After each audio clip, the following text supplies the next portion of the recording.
is Nationwide 90 FM, owned and operated by Nationwide News Network Limited. We broadcast from our studios at 14 Ocean Boulevard in the Digicel Center, downtown Kingston, Jamaica. Transmitting on the FM 90 band, 90.3 from Peters Rock in St. Andrew and Murphy Hill in St. Anne. Serving Kingston and St. Andrew, St. Catherine, St. Anne, parts of Clarendon, St. Mary and St. Thomas.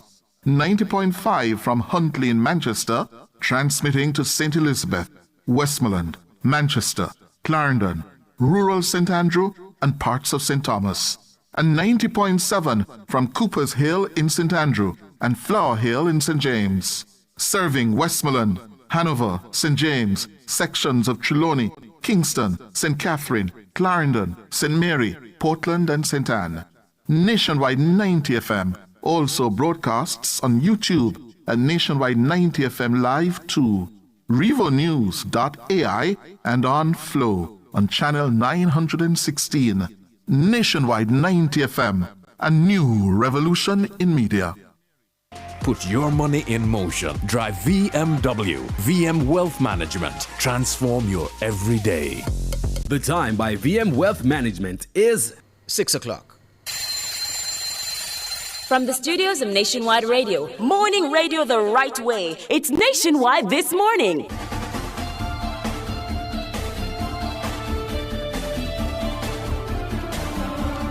Coming up in the news at 6 today, Tuesday, November 4, 2025, Social Security Minister says government is making efforts to expand its capacity to respond to the immediate needs following Hurricane Melissa. The opposition leader wants additional allocations to members of parliament to boost Melissa response. JPS says 100 more line workers are due to arrive in the island to assist with restoration efforts. In regional news, Azruddin Mohammed sworn in as Guyana MP despite U.S. sanctions and extradition case. In international news, Trump backs Cuomo in New York City mayoral contest. And in sports, several big names are contributing to relief efforts in Jamaica following the damage done by Hurricane Melissa. And in business, NCB and partners raised close to $500 million for Hurricane Melissa relief. The details after the break.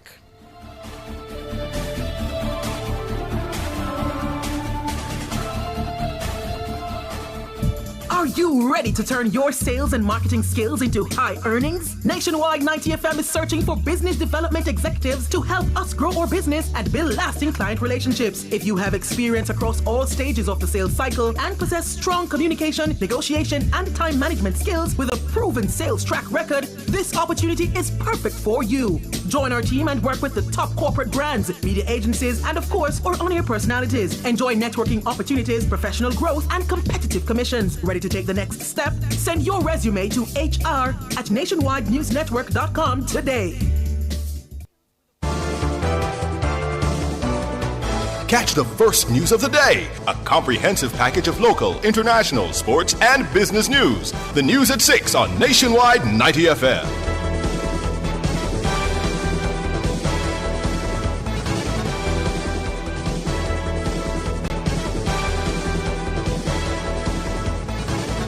Now to the details.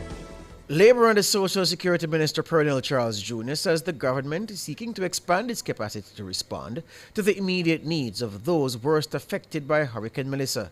He is appealing for patience.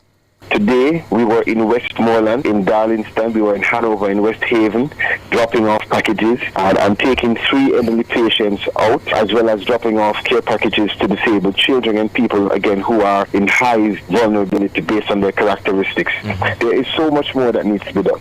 So I know there are persons who are listening who are saying, listen, but my family is here, my family is there. We have limited capacity, but we're also focusing on expanding that capacity. So we are working with our partners in the U.S. to move from the helicopters that we use only, which is the Bell 429, to include now in the fleet that is being utilized the 2 Chinooks from the US and the 3 Black Hawk. Together, we will be able to do a total of 22 drops per day when we use all of the helicopters, weather permitting.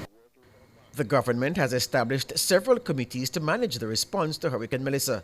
Among them is a Relief and Recovery Oversight Committee led by Minister Charles. He says relief operations are being coordinated across all 14 parishes. The Labour Minister says more than 30,000 food packages have been delivered to households across parishes impacted by Hurricane Melissa. The minister says the government is working to get even more aid to people in affected communities. World Food Program, ADPEM, MOCA, FFP, all of these persons who are either partners or support are coming in to help with the delivery, GEM, Food for the Poor, the delivery and also the positioning of mobile service units. 6 of which have been positioned across the affected areas so far. Another 8 are coming and more storage units coming through Food for the Poor. So that will give us greater proximity to the areas, and you should see the speeding up of our ability to deliver packages to persons who need it the most. Pernell Charles Jr., Minister of Labour and Social Security. He was speaking on Nationwide at 5 on Monday. Opposition leader Mark Golding is calling for additional allocations to members of parliament to respond to the immediate needs of those who have been impacted by Hurricane Melissa. He's suggesting that $50 million be provided to each constituency. For the major response to the housing and shelter needs of the people, and even the food and water needs, the MPs cannot be the sole solution. We don't have the capacity to deal with housing needs on that scale. That needs a national reconstruction program with a proper governance structure attached to it and well-resourced. But certainly, if you were to give MPs even $50 million each, that would be something we would be able to make that money count for the people and the people who need it. I'm just throwing that out as a number, but it's many, many multiples of the figures that are being discussed now. And, one has to bear in mind the resource capacity of the country as well. And the government is in the best position to assess what that is. He says the government must also simplify the process of procurement to allow MPs to do the work necessary to help their constituents recover.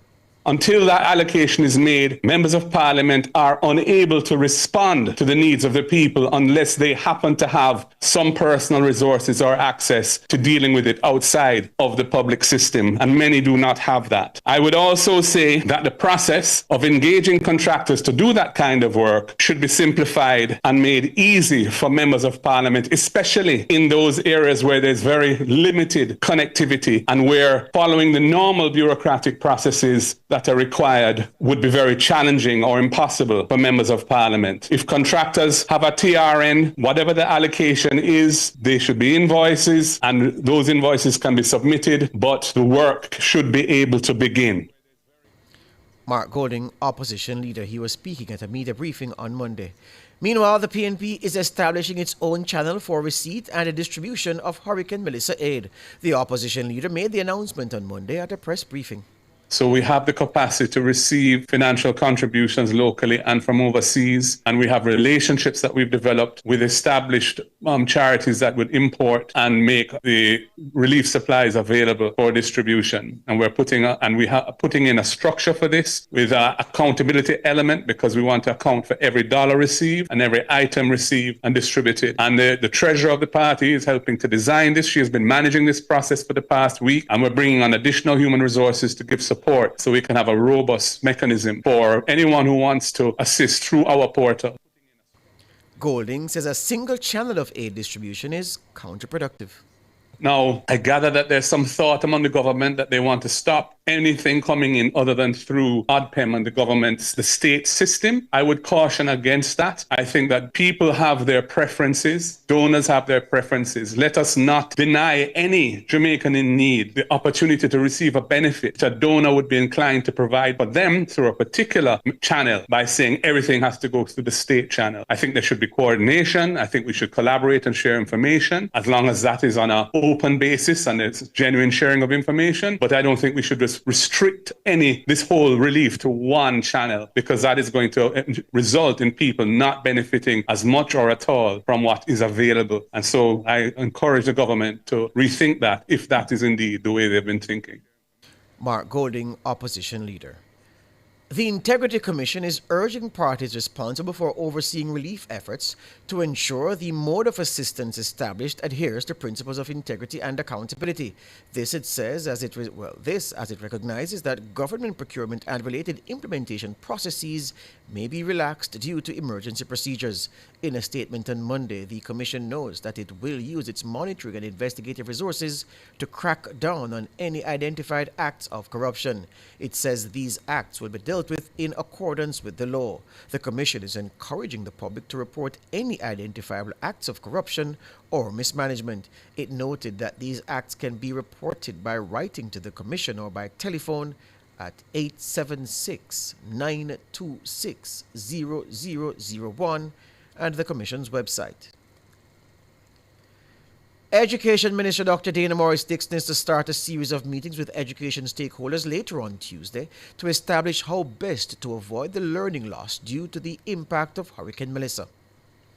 We believe in collaboration. Tomorrow we'll meet with the JTA, the Jamaica Association of Principals of Secondary Schools, the Association of Principals and Vice Principals, the Jamaica Independent Schools Association, the National Parent Teachers Association, the National Secondary Student Council, the Jamaica Prefect Association, the Jamaica Union of Tertiary Students, the Jamaica Association of Chairmen of Secondary Schools, and the Ecumenical Group, and the Jamaica Union of Churches. And so tomorrow we'll start the process of looking at what it looks like, especially for Western Jamaica and for those in the East that have a lot of damage. How do we prevent the learning losses that we saw in COVID? What can we do in order to do things better than before?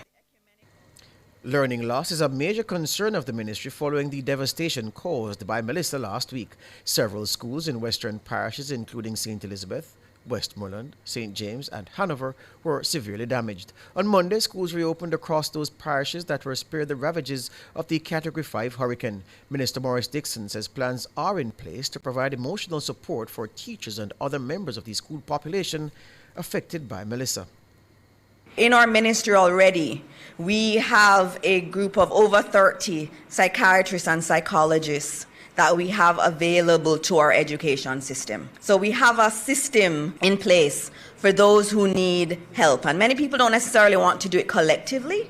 They may want to do it individually. And the Ministry of Education pays for that. And this is not something new. This is something we've had for a while. And so we say we already have these avenues available, and we want our teachers to make use of it. Dr. Dana Morris-Dixon, Education Minister. The CEO of the Jamaica Public Service Company, JPS, Hugh Grant, says another 100 line workers are set to arrive on the island by the end of this week. This follows the arrival late last month of a group of line workers from St. Vincent and the Grenadines. We have now pulled the trigger to bring in an additional 100 line workers based on our retainer contracts with companies in North America, from Canada and from the USA, and those 100 overseas line workers are expected to be here by the end of the week.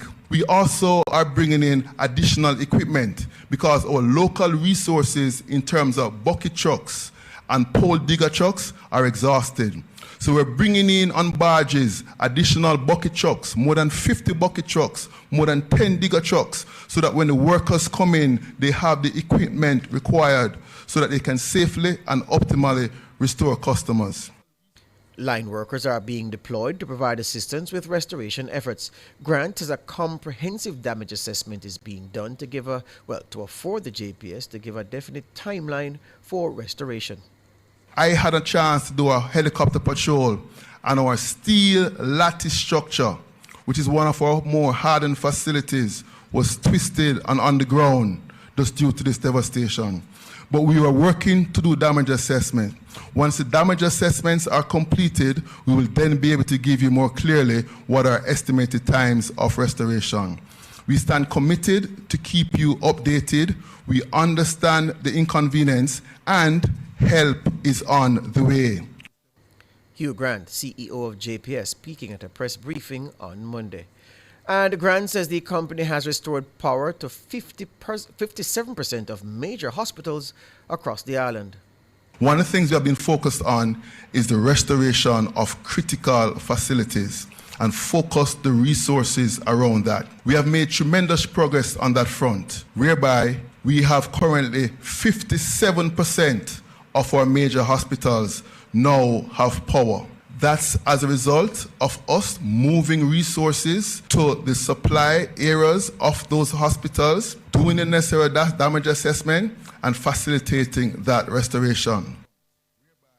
Hugh Grant, CEO of JPS. A team of more than 300 police personnel from across the JCF's formations is heading to Westmoreland later this Tuesday morning to undertake cleanup, repair and relief operations at police stations across the parish. The volunteer team is being led by Police Commissioner Dr. Kevin Blake. The priority will be the Westmoreland Divisional Headquarters and Savannah Lamar Police Station. Work will also be carried out at police stations in White House, Betheltown and Darliston. The JCF says the goal is to restore basic operational functionality to the facilities and provide welfare and support to affected personnel and residents. A similar-sized team was deployed to St. Elizabeth on Sunday, with the priority site being the Black River Police Station. A small contingent was also dispatched to St. James. Minister of Local Government Desmond McKenzie says a national cleaning campaign will be launched in the coming days. He made the announcement at a media briefing at the office of the Prime Minister on Monday. Later this week, I'll be announcing in detail the full rollout of a national cleanup campaign for the country. This cleanup exercise will include the National Works Agency, TPDCO, the Ministry of Education, and it will be led by the National Solid Waste Management Authority. Minister McKenzie says the island-wide cleaning mission requires the partnership of all Jamaicans.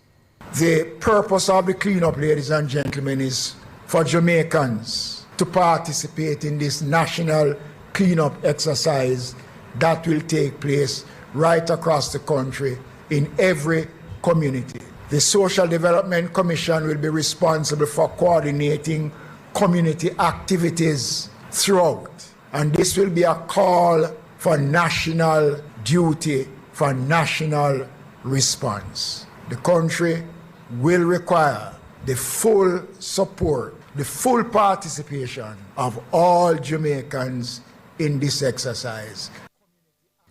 Desmond McKenzie, Local Government Minister. What was once a home for four in Westmoreland, where Hurricane Melissa made landfall last Tuesday, now shelters 3 families. It's a story of community and resilience as residents rally behind each other or around each other, making do with what remains from the Category 5 hit. Nearly a week later, they're patching roofs and salvaging belongings. Shalois Michael visited Westmoreland on Sunday. The destruction caused by Hurricane Melissa is widespread across Westmoreland, but so too the people's strength and solidarity. The journey there, through the neighboring St. Elizabeth, laid bare the battered landscape that told of the struggles still to come. Miles and miles of landslides, fallen trees, flooded streets, toppled utility poles, and roofless buildings. It made travel slow and difficult. Even emergency vehicles fell victim to the hours-long gridlock. At the parish border, a gleam of hope emerged as residents sold fish from broken stalls, trying to get off their hands what had been frozen before the power went out. One vendor who lost 2 houses says it's the community's strength that keeps him going. We just sit down and watch the 2 houses that them gone, because we rent to one of them, give them a friend them. That the one they gone, it lean up on my other house round the back. This is not nothing now, man. They come like say, this is not no house, not hurricane, this is a tornado. No house in my community is safe unless a concrete. Everybody around my place homeless. As you can see, it was here, but it's not here anymore. Stall them did pretty and everything. Right now, we just have to take a little time and move out. Ultimately, just happy to say, my family good, all of my friends them good. Me have life, that's the main thing. I most pray, I think that God get that year. Me not tell like, everybody have just come back and unite. No, and just help each other. Deeper into the parish, the destruction stared you in the face at every turn. Trees, once green and luscious, bowed in defeat. Homes, once places of warmth, lay empty, while families scrambled to salvage what they could from the wreckage. The despair was palpable in White House. There, residents from all over the parish descended on the community center, desperate to get food, water, toiletries, and clothes. They had walked long distances across hilly terrain to get there. For some, it was the first relief package since the hurricane hit. Member of Parliament for Eastern Westmoreland, Dr. Dayton Campbell, had come to their aid. But even before he arrived, the people's strength and solidarity shone through. They had been taking matters into their own hands, helping each other to pick up the pieces. Some covered caved-in roofs with tarpaulin. Others journeyed to nearby rivers, relying on natural resources as the taps remained dry. One man, who had also suffered loss, opened his home to 2 other families. Part of my house, a zinc and slab. So it zinc migrate, as you would know. And yet, me have to take in other families. Because right now, me and my wife and my daughter and my granddaughter, and me taking 2 other family of 4. So in our family bedroom, me have an extra family in it. And in my daughter room, there's another family of 4 in it. Behind me, me have a brother, his house gone. And another brother, his roof gone. A sister, her house gone completely. 3 nieces, their house gone complete. And my plot of land alone, we lose about 9 houses. It took 2 hours to get to the parish capital, Savannah Lamar. There too, the devastation was vivid. The once bustling streets had people huddled around a few areas with free Wi-Fi, trying to connect with family and friends. Many businesses remained closed, having also sustained damage. Still, some residents say they prefer to stay in the town, where they at least have the glimmer from a handful of solar lights. And as our news team began the journey back to Kingston, we saw why. Pitch black. For many, rebuilding in Westmoreland will take time, but as they share what little they have, it's clear that community remains their greatest source of strength. Shaloy Smichael for Nationwide News. That's the news we break. Back with regional and international news.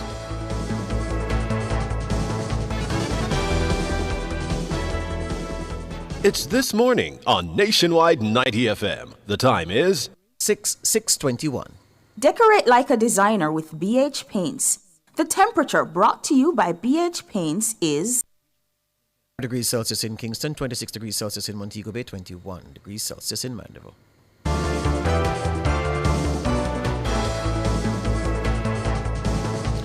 To regional news now, and Guyanese businessman Azruddin Mohammed of the We Invest in Nationhood, or WIN party, was sworn in as a member of parliament on Monday.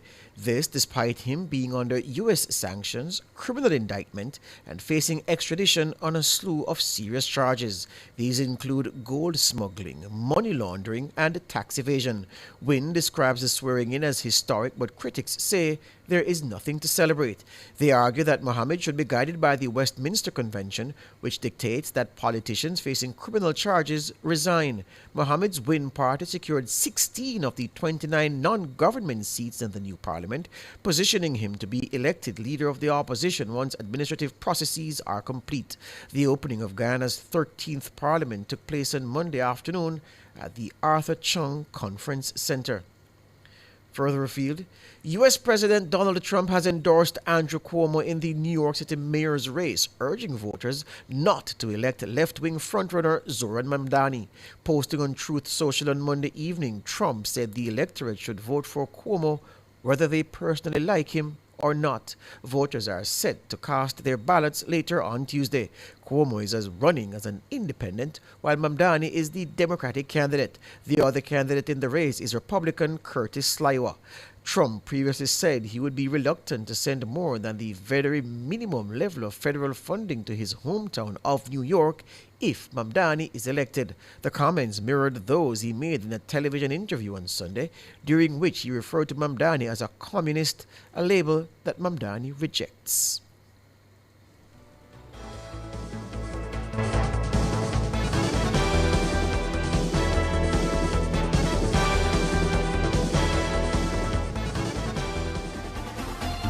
For all your electrical needs, visit ABC Electrical Sales. They stock a wide variety of electrical supplies, including plugs, switches, panel boards, and conduits, plus energy-saving fixtures.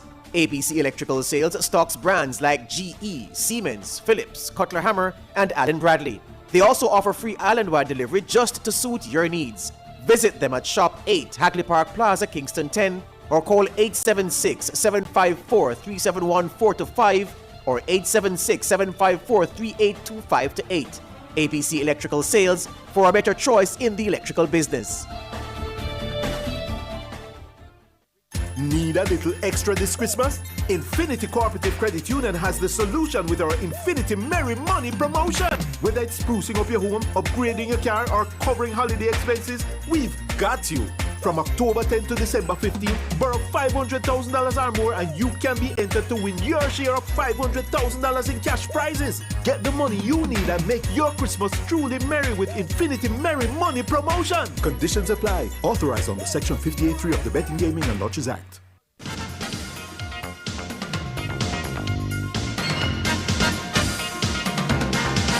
Time now for sports. World and Olympic 200 meters medalist Warren Weir, rising sprint star Kadrian Golston, and Canadian Olympic relay gold medalist Brandon Rodney are among a group of current and former athletes who've been contributing to relief efforts in Jamaica following the passage of Hurricane Melissa. Weir joined forces with his family in Florida to distribute bags of food, clothing, and other supplies to a number of individuals in St. Elizabeth, one of the parishes hardest hit.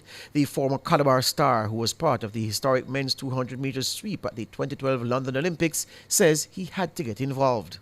No more than ever, let's come together and help to rebuild life, help to make a difference. You know, it doesn't matter how small your donation is, everything makes a difference. We Jamaicans are one cocoa full basket. So whether it's financial support, or food, or clothing, or essentials, let's go out in our community and help. And if you're not in Jamaica, let us find where we can actually leave those donations. Weir is rallying support from Jamaicans at home and in the diaspora. Me and my family went to the Golden Cross restaurant, and every Golden Cross are taking donation. There's many organizations across America who are taking donations. Doesn't matter how small it is, every single donation counts. Every single contribution make a difference. So let us rebuild Jamaica and let's rebuild stronger. That's Warren Weir. Goldston and Rodney, who train at GC Foster College and Sprintec Trap Club, also contributed water and non-perishable items. GC Foster College Principal Maurice Wilson was also in St. Elizabeth at the weekend, distributing water. 5 members of European Champions League winners Paris Saint-Germain have been named in FIFPro's Men's Team of the Year. Gianluigi Donnarumma, who has since moved on to Manchester City, is selected as the goalkeeper. Defenders Ashraf Hakimi and Nuno Mendes, midfielder Vitinha and striker Ousmane Dembele are the other PSG players in the 11. The rest of the 11 reads Virgil van Dijk of Liverpool, Jude Bellingham and Kylian Mbappe of Real Madrid, Cole Palmer of Chelsea, and the Barcelona pair of Pedri and Lamine Yamal. At just 18 years old, Yamal makes history as the youngest ever player selected for the FIFPro Men's World 11. The Spanish international breaks Mbappe's previous record from 2018 when the French forward made the team aged 19. Yamal also received the most votes among the World 11 with 10,167. This year's 11 is formed from over 20,000 professional men's footballers voting from 68 countries. That's the sports.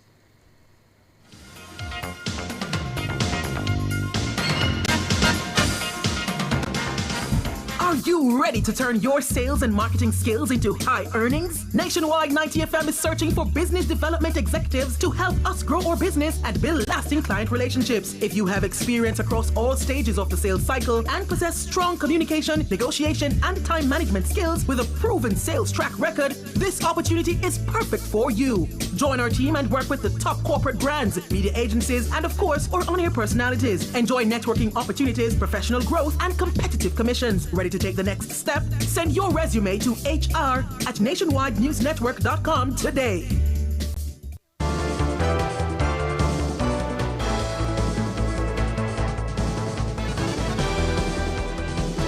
Time for business news. National Commercial Bank Jamaica Limited, NCB, and its partners have raised $450 million to accelerate Jamaica's recovery from the devastation caused by Hurricane Melissa. The initiative was launched with a $200 million commitment from NCB.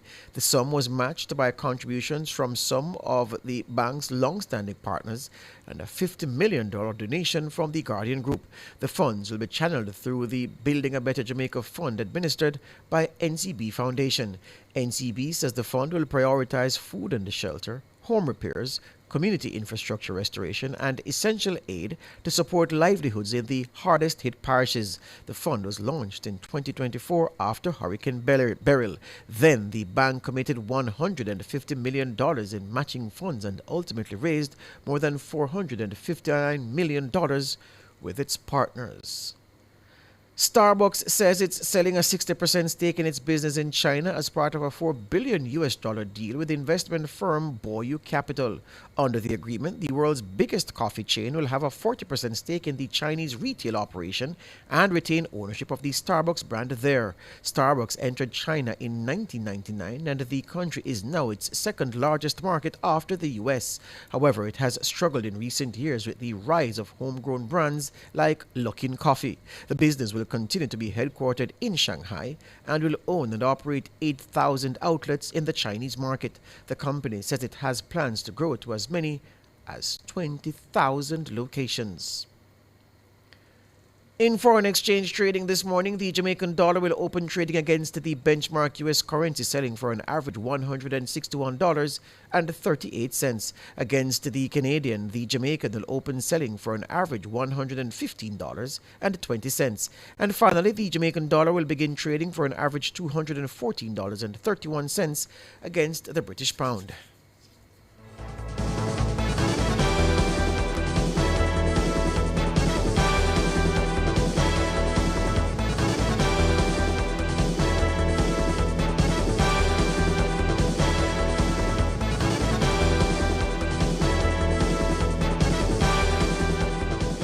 Protecting your personal data is a priority for the Jamaica Customs Agency. We urge you to use the agency's official platforms to conduct your business. The time by the Jamaica Customs Agency is 6:31. No matter how skilled you and your car be, faster speed equals less time to respond to the unexpected. Observe the speed limit. If you no want catch Radam, drive good on TransJam. A message from TransJam Highways. Are you ready to turn your sales and marketing skills into high earnings? Nationwide 90 FM is searching for business development executives to help us grow our business and build lasting client relationships. If you have experience across all stages of the sales cycle and possess strong communication, negotiation, and time management skills with a proven sales track record, this opportunity is perfect for you. Join our team and work with the top corporate brands, media agencies, and of course, our on-air personalities. Enjoy networking opportunities, professional growth, and competitive commissions. Ready to take the next step? Send your resume to hr@nationwidenewsnetwork.com today.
Lord,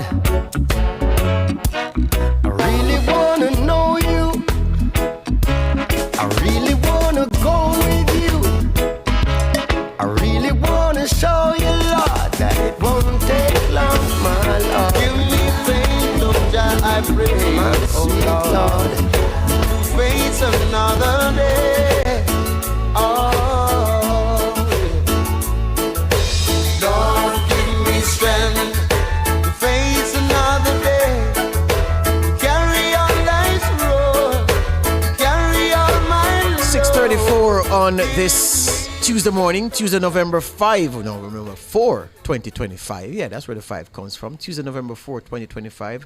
This is Nationwide This Morning. You're on the front page. My name is George. And I'm Said Bernard. Top of the morning to you, George. Top of the morning to you, sir. Yeah, man, and top of the morning to our listeners, our viewers, wherever you are, whatever you're doing, brewing coffee, boiling tea, getting the kids to school, or you're on your way to work yourself. Top of the morning to you. Hope you're having a very, very, very good one on this Tuesday morning. Yeah. Yeah. You good? Yeah, man, I'm a good man. Are you ready? Huh? You ready? Yeah, man. Let's go. Let's go. So wait, I do you attack? Today's Tuesday. Today's Tuesday. All right. Here's how we're going to do this now. The government is coming under pressure as Melissa starts to soak the impact of Melissa. Well, it has soaked and dried in many places, literally and figuratively. And many people it's almost as if the criticism was pre-positioned, because you almost know what it is that would have been said to say, well, you can't do this and you can't do that. I hear people saying, why you never go here first? Why it take you so long to go there? And these are legitimate questions. I mean, if it is that an area has been relatively ignored compared to somewhere else, then it's fair comment to say, well, why has it taken you so long to go here? I've already spoken about the access challenges, and I feel kind of cute saying it, because I'm saying, well, who needs to be convinced in this time that there have been access challenges for the authorities? So those are facts about access challenges. But still people are raising the issue of access and why you're not there yet and why you only go there. And there's no place that the government has gone at the expense of everywhere else. It has been everywhere. Corridors have been open and people have been in, but the criticism is coming now. I've heard the opposition leader now saying that, there shouldn't be one channel for the aid, because that creates a natural bottleneck. And, the people are in desperate need. And of course, he's right. The people are in desperate need. I don't know that there's one channel of aid, though, because the government is doing its relief work.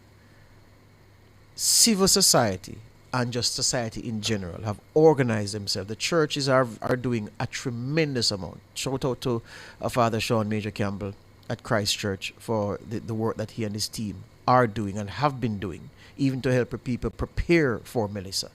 So the church has been doing a lot. Private businesses have been doing a lot. Citizens forming themselves into groups, almost like what the political super PACs in the USA, where they get money and they get things done. That's what's been happening. So a lot of that has been happening. So the observation that one channel of aid is counterproductive, or one channel of aid will cause a bottleneck, I can understand why it is being said. And in these times, I want people to take the ear out of the football. This is one of the times when I want you to take the ear out of the football. Don't see everything through a political prism. Put yourself in the position of the opposition leader and ask yourself, well, what would you reasonably call for or be agitating for? You want to be saying things and asking for things that can make the delivery of aid quicker and make the process more streamlined.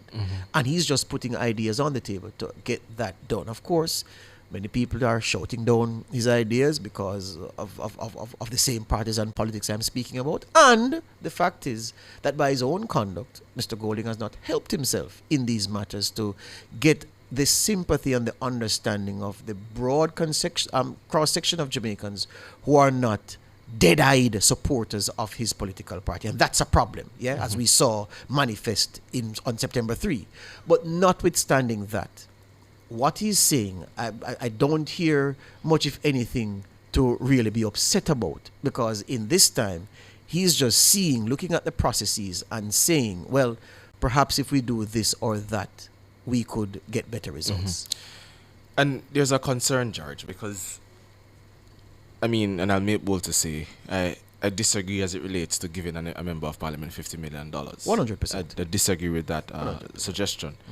But the other suggestions are really in the face of this opposition leader who has members of parliament who are in hard seats right now as it relates to, how they were struck by Hurricane Melissa. And I listened intently to the press conference last evening. Zuleika Jess, for example, saying, she had to go in and do something despite, being told not to engage in the contractors, but people were starving and people were marooned. She had to make a judgment call. Nikisha Burchell, she also gave some insight as to what was happening into her constituency. And I get the sense, George, that as a member of parliament, when you find a way to get into those marooned communities and those people are looking at you for an answer, it is also very hard to leave them with only the line that I haven't heard from government, or I haven't heard from an agency, or I haven't heard from this or that. And so I'm in total agreement with the fact that the opposition leader rightly has to call for, some support on his side as it relates to getting some aid in what might be or seems to be, I don't know if we're judging by social media or by what the members of parliament are saying, some areas that have been forgotten in the grand scheme of things. But how can areas be forgotten so soon in the recovery effort is the question I'm asking. Exactly. That's not so people who make that point are not being fair. Forgotten. Today's Tuesday. Today, at this time, I was making the point yesterday, but that was before. At 6:40 today, Melissa's hurricane force winds were not yet impacting Jamaica. That is true. Yeah. So when people say, and I know it's not your line, when people say areas are forgotten, right? That's not true. Right. But I can also understand though, George, notwithstanding it not being true, that the members of parliament who are there who say, and I'm working with what they're saying now because I'm not on the ground there, that they have not seen any agency or any government relief, going into that specific community. They may feel forgotten, notwithstanding the grand and the unbiased fact, George, that we do not have the apparatus to go into every single stricken community all at once. Yeah. Yeah? And that has to be balanced with the fact as well that there may be people marooned in these very communities who also have dire needs, just like every other community across all the other parishes that have been affected by Melissa. Nothing is false with what you say. The funny thing is, though, even in St. Elizabeth, where people are making it seem, it's almost that people are setting up on St. Elizabeth now to say, oh, you get all of the treatment. But there's still some communities there that are still marooned. And that's marooned. exactly the point I'm making, because there are people who will tell you that, George, several parts of St. Elizabeth have not seen, there are parts of St. Elizabeth, several a couple of days ago, I don't know if the number is still the same, but there are parts where they haven't seen anybody, despite the attention that has been given to other parts of the same parish. So when an MP says this community has not seen a relief worker or a state agent or any relief coordinator or provider, then it is that you have to manage the expectations of your constituents. And I know that these are extraordinarily difficult times, and it's easy for me to say so. But I'm saying this comes back to listeners, viewers. You know what this is? This is the promise and commitment trap. Here's what I'm talking about. Members of parliament, councillors at the municipal corporations, when they are seeking the vote, they make it seem as if they have the answer to every problem that you have or you will have. Anything, just call me, I will get it done. Many of them have never been tested in the way that Melissa is now providing a test. And many of them have not been tested in the way that certainly Gilbert provided a test, or even Beryl provided a test. No, those words that you uttered to get the vote, to get people to bid, put on them clothes and trek to a polling station to give you an X because you promised them that when we get work for you and work, vote for me, you will get work. You pick the Naga school, vote for me and you'll be able to afford to send your child to school. This you need a road there, so you need light, you need water, your house want to fix up, this, that, vote for me and I will get the relevant authorities or use my connections to get these things sorted for you. That's the promise that was given to the people. No, there is a disaster on a gargantuan scale. We have to use extraordinary descriptors now, not the regular ones. Gargantuan scale the disaster is on. And those promises are finally being put to the test. And the constituent who you promised that you will be able to use your finger, not even a wand, you wave it 5 times and water turns into champagne. That is now being put to the test, and that is the problem that some of our representatives have. Because, Saeed, if you go into a community that is depressed, you will say to them, know that I have the access. I have seen what your needs are. Before me, there was no way of knowing the scale of the damage here because communication was limited. I am now I'm leaving here now, and I'm telling the state agencies, we have 800 people here or 300 people here, this is a situation, and within hours or days or whatever, they will come, and I have little water here for permanent temporary relief, but the agencies are come because I have come before them and I have told them that this is a situation, they are coming. That's the communication, because MPs don't have the power that they purport to have when they are looking to vote. Right. The power is not real. Which brings me to another point, George, because there's this idea as well that, fine, I think MPs should get some amount of money in order to do some immediate relief work and some things, not the 50 million, right? But at the same time, you can't have your cake and eat it. And here's where I'm going. The Integrity Commission released a statement to say that they're watching. Essentially, that's what they're saying. We're watching, yeah? Notwithstanding it's an emergency, we're watching. Yes. As it should say it's watching. As it should say. It was prudent of Prime Minister Holness before Melissa hit to say, listen, we're in an emergency, we will be in an emergency, but this is not a break from procurement protocols. Yes. It can't be that you want to, on one hand, and this is a dichotomy that has to be managed by government, because it can be their downfall. Yes. Yeah? A scandal comes out of this, that monies were mismanaged, it will be their downfall. So it can't be that you want them to wantonly send out loads of cash. Right? Run the food. Just run the food. Run Just the food. Send out these loads of cash. And again, not being insensitive to the issues on the ground. You want them to send out these loads of cash to different people. And then, on the back end, months later, where was the money? It's a trap. How was it spent? It's a trap. All of that. Yeah? And I think it comes back to this idea, and this is why political culture is important, George, because if we had the political culture of trust and accountability, for whatever reason we don't have it, I won't get into that now, you could, and you might feel more comfortable doing that. But in this environment, notwithstanding a disaster, George, it would be devastating, probably as worse as Hurricane Melissa, if the government decided, you know what, give them the cash, we need to get relief. And then a year from now, there's a report in Parliament. Billions misspent. A scandal erupts from it. And it leads to the downfall of a government. You're in government now, you're a prime minister, and you have to now think, one, how do you sustain your government? Because at the end of the day, that's the reality. How do you sustain your government and still get the help with the proper channels? And a part of that script has also been, trying to have your cake and eat it by the very members of Parliament as well. So what Mr. Golding says, put $3 billion, $3,150 million, so $3.15 billion in the hands directly of the MPs now.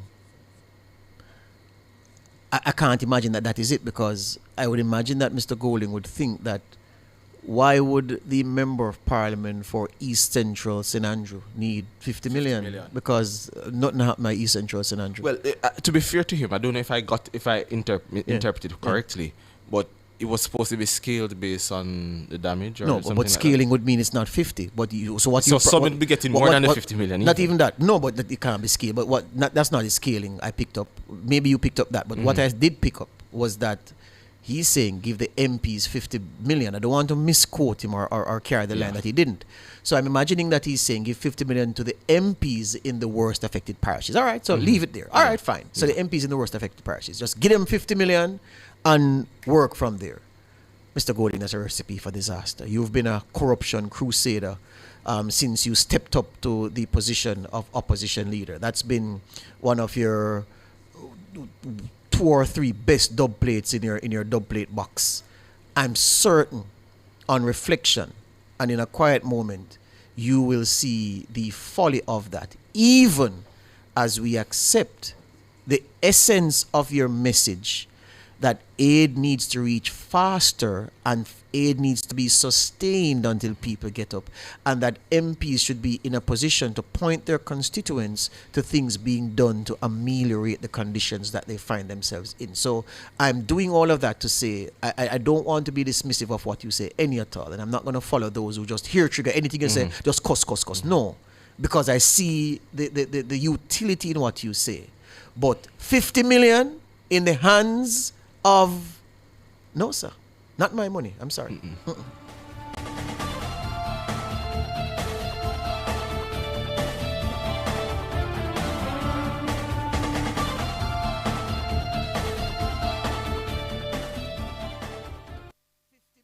The Pink Run, a corporate wellness challenge, encourages physical activity, healthy eating, and age-appropriate health checks. Remember, early detection saves lives. The time by the Ministry of Health and Wellness is 6:50. JPS and Partners Cooperative Credit Union offers financial solutions for every stage in your life: savings, auto loans, mortgages, and more. The Temperature by JPS and Partners Cooperative Credit Union, your financial partner for life, is 26 degrees in capital city Kingston, 26 in Montego Bay, and 22 in Mandeville. Upgrade your home or business with Cameron Industries and Joinery Limited. Explore a range of termite-resistant plywood, quartz, solid surface, and granite. Experience timeless elegance with our cedar doors, crafted from premium cedar stock, kiln-dried for durability and beauty. For quality and craftsmanship, visit us at the Trade Center Kingston 10 or Hatfield, Mandeville. Call 876-963-0628-30. Cameron Industries and Joinery Limited. Transform your space today.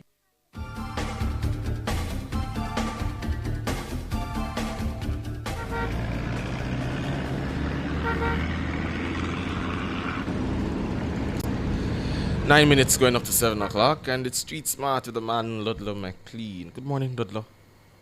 Good morning, sir. Good morning, George. Morning, sir. And to our listeners, the motoring public, everyone. Wow, what an interesting bit of information there. Anyway, it's bright and sunny, and roadways are quite okay. Well, I can't say quite okay. Those of you coming from the east, from Harborview, coming towards the surplus, the Glasgow, is pretty good. Michael Manley Boulevard, not a problem. But I must remind you, there's a deep pothole. If you're on the the eastbound side of Michael Manley Boulevard, you're going to have a pothole there. And if it catches, you get into that pothole, you could lose your tires. Quite deep. But the rest of it is not too bad. Going up Paradise Street, that's in the Raytown area, no problem. Lower Elliston Road, Upper Elliston Road, all these areas are moving smoothly. Going across Windward Road, it's not too bad. If you're heading to Parade, so far, so good. Smooth sailing going around, you don't have much of a problem there. And then, if you're in the downtown area like Harbour Street, you'll see a number of vehicles heading into Harbour Street. And also, there is a light by South Camp Road and Harbour Street that is out of commission. This has been since the hurricane. So please be careful. It's a tricky area. So please, motorists, nobody has the right of way there, so be careful. In the meantime, it's our first report for the morning until 7:20. Back to you, Sai. Thank you so much, Ludlow. That's Street Smart. Up next, your word of the day.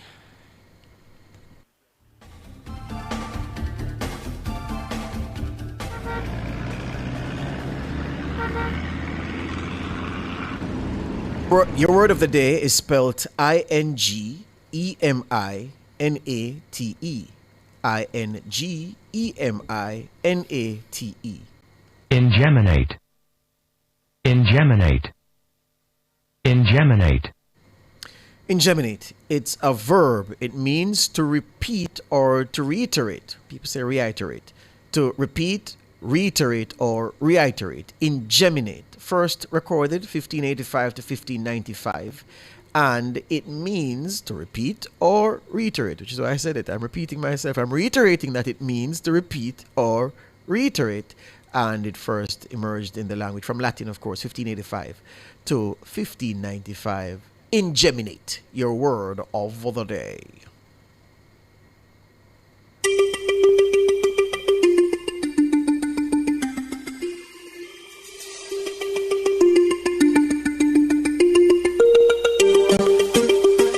Pumpkin is a powerhouse food that is low in calories and high in many health-promoting phytochemicals. Commonly thought of as a vegetable, but according to botanists, pumpkin is a fruit. In Food for Thought today, 6 benefits of eating pumpkins. This stunning squash is considered a superfood, a title typically reserved for natural foods that are nutrient-dense but low in calories. Here are some of the known health benefits of consuming pumpkin. Pumpkins are good for the eyes. They are rich in vitamin A, which is good for the vision and strengthening of the immune system. A cup of pumpkin can provide over 200% of your daily recommended intake of vitamin A. It also contains lutein and zeaxanthin, compounds that protect the eyes from age-related macular degeneration and cataracts. Pumpkins are healthy for the heart. Pumpkins are high in potassium, which is key for heart health. A cup of pumpkin contains 16% of your daily recommended amount of potassium, and it's also packed with heart-healthy vitamin C, fiber and antioxidants, which can help regulate blood pressure, which could also prevent heart disease. Pumpkins boost the immune system. A serving of pumpkin provides 19% of the recommended daily allowance of vitamin C, an immune booster that helps reduce cell damage from free radicals. Pumpkin also packs a punch when it comes to other immunity-strengthening antioxidants, which include vitamin A, vitamin E, and iron. Pumpkins have cancer-fighting carotenoids. Carotenoids are plant pigments produced by yellow, orange, and red plants like pumpkins, carrots, squash, and tomatoes. Carotenoids combat the effects of free radicals in the body, which may help protect against certain types of cancer. Pumpkins can help protect the liver. The liver has more than 500 functions, including breaking down fat, protein, and carbohydrates, removing harmful compounds from the bloodstream, and storing essential vitamins and nutrients. Eating a diet of fruits, vegetables, and antioxidant-rich foods like pumpkin can help support proper liver function. That's all because of pumpkin's primary antioxidants like vitamin C and beta-carotene. The body converts the latter into disease-fighting vitamin A. And pumpkin supports glowing skin. If you're on that everlasting journey of clear skin, pumpkin may be your new best friend. Raw and cooked pumpkin provide an excellent source of vitamin A and a good source of vitamin C. Both of these nutrients are great for skin health, softening and smoothing dry patches, and also includes beta-carotene, which has antioxidant properties to reduce inflammation and fast-track wound healing. You can have it on its own or add it to your smoothie, yogurt, or in your punch. So boil, roast, or puree some pumpkin today. That's it for Food for Thought. Until next time.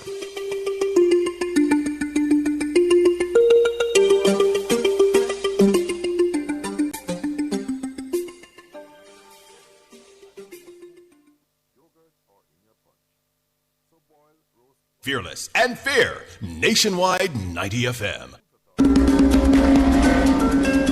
Restaurant etiquette says that you and or your escort, or if you're dining alone, do not barge through the door and find yourself a seat at a table.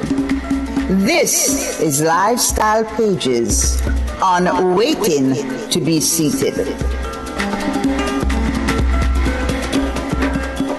Etiquette requires you to wait at the entrance of the dining room until the head waiter or waitress or hostess is ready to seat you.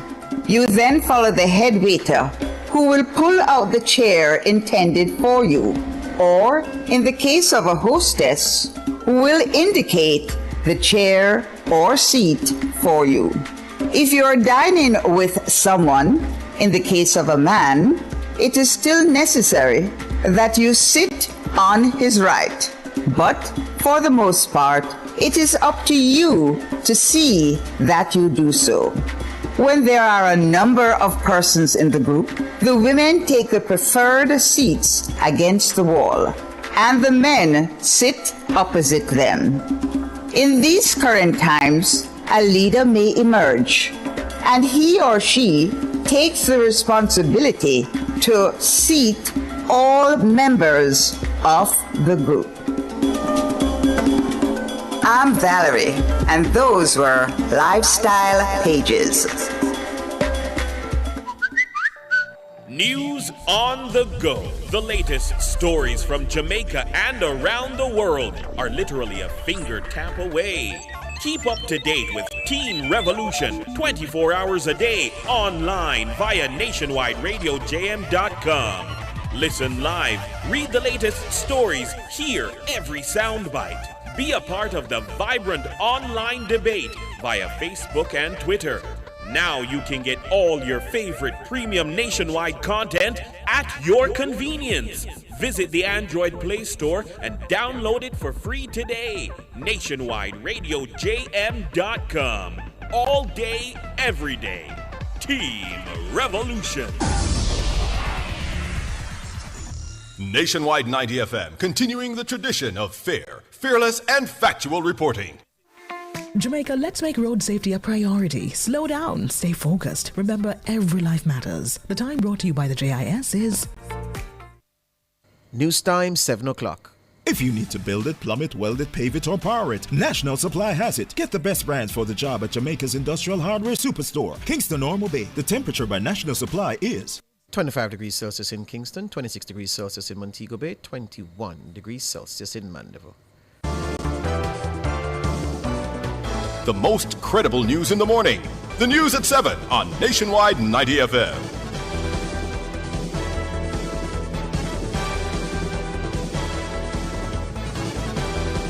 Coming up in the news at 7 today, Tuesday, November 4, 2025, Social Security Minister says government is making efforts to expand its capacity to respond to the immediate needs following Hurricane Melissa. The opposition leader wants additional allocations to members of parliament to boost Melissa response. JPS says 100 more line workers are due to arrive in the island to assist with restoration efforts. And in international news, former U.S. Vice President Dick Cheney dies aged 84.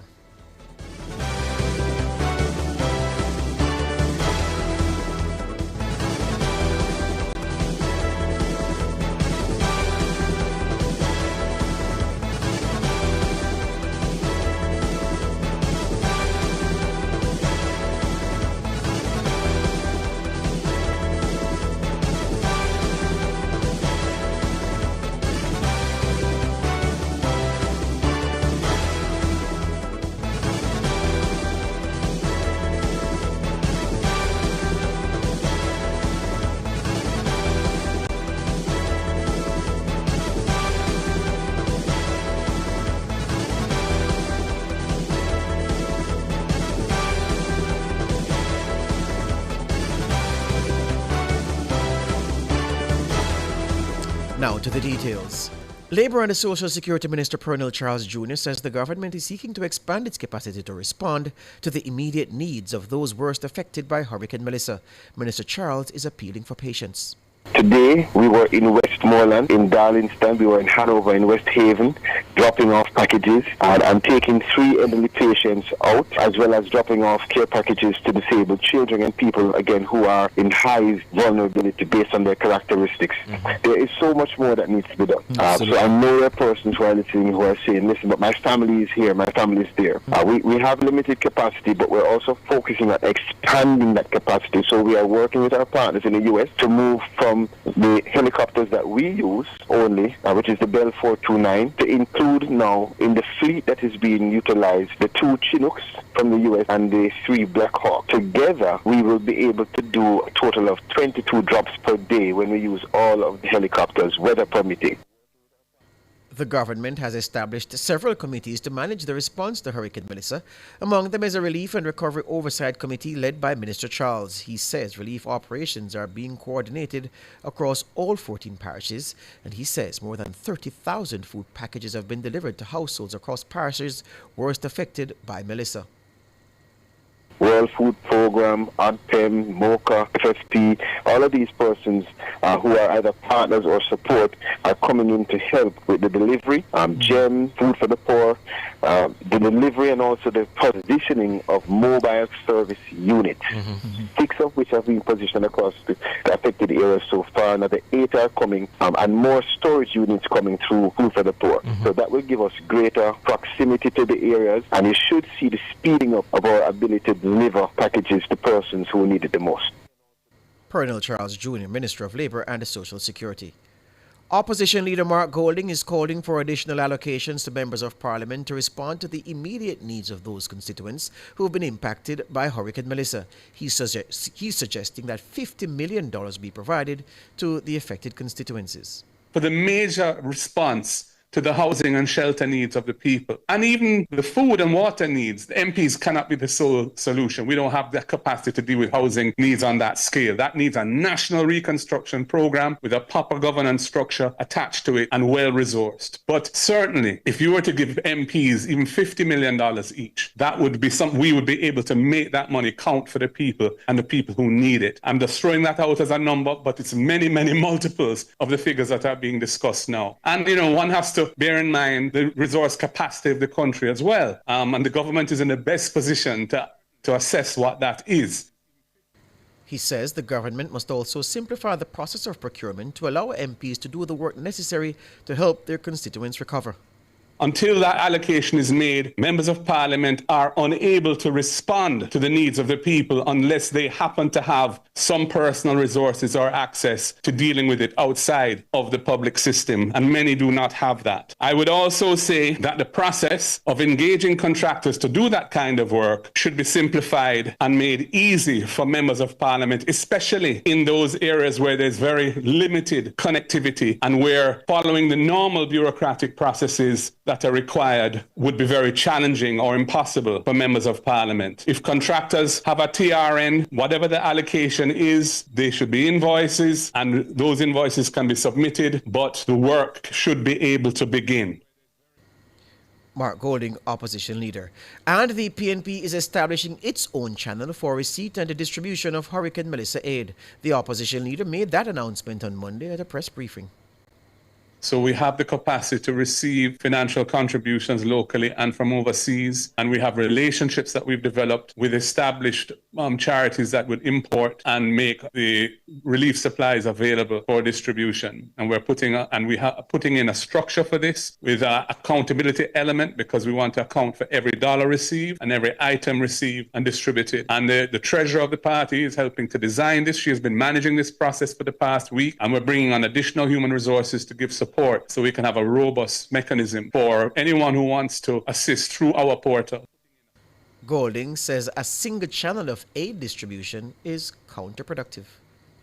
Now, I gather that there's some thought among the government that they want to stop anything coming in other than through ADPEM and the state system. I would caution against that. I think that people have their preferences, donors have their preferences. Let us not deny any Jamaican in need the opportunity to receive a benefit a donor would be inclined to provide for them through a particular channel by saying everything has to go through the state channel. I think there should be coordination. I think we should collaborate and share information as long as that is on an open basis and it's genuine sharing of information. But I don't think we should just restrict this whole relief to one channel, because that is going to result in people not benefiting as much or at all from what is available. And so I encourage the government to rethink that, if that is indeed the way they've been thinking. Mark Golding, opposition leader. The Integrity Commission is urging parties responsible for overseeing relief efforts to ensure the mode of assistance established adheres to principles of integrity and accountability. This, it says, as it recognizes that government procurement and related implementation processes may be relaxed due to emergency procedures. In a statement on Monday, the Commission notes it will use its monitoring and investigative resources to crack down on any identified acts of corruption. It says these acts will be dealt with in accordance with the law. The Commission is encouraging the public to report any identifiable acts of corruption or mismanagement. It noted that these acts can be reported by writing to the Commission or by telephone at 876-926-0001 and the Commission's website. Education Minister Dr. Dana Morris-Dixon is to start a series of meetings with education stakeholders later on Tuesday to establish how best to prevent the learning loss due to the impact of Hurricane Melissa.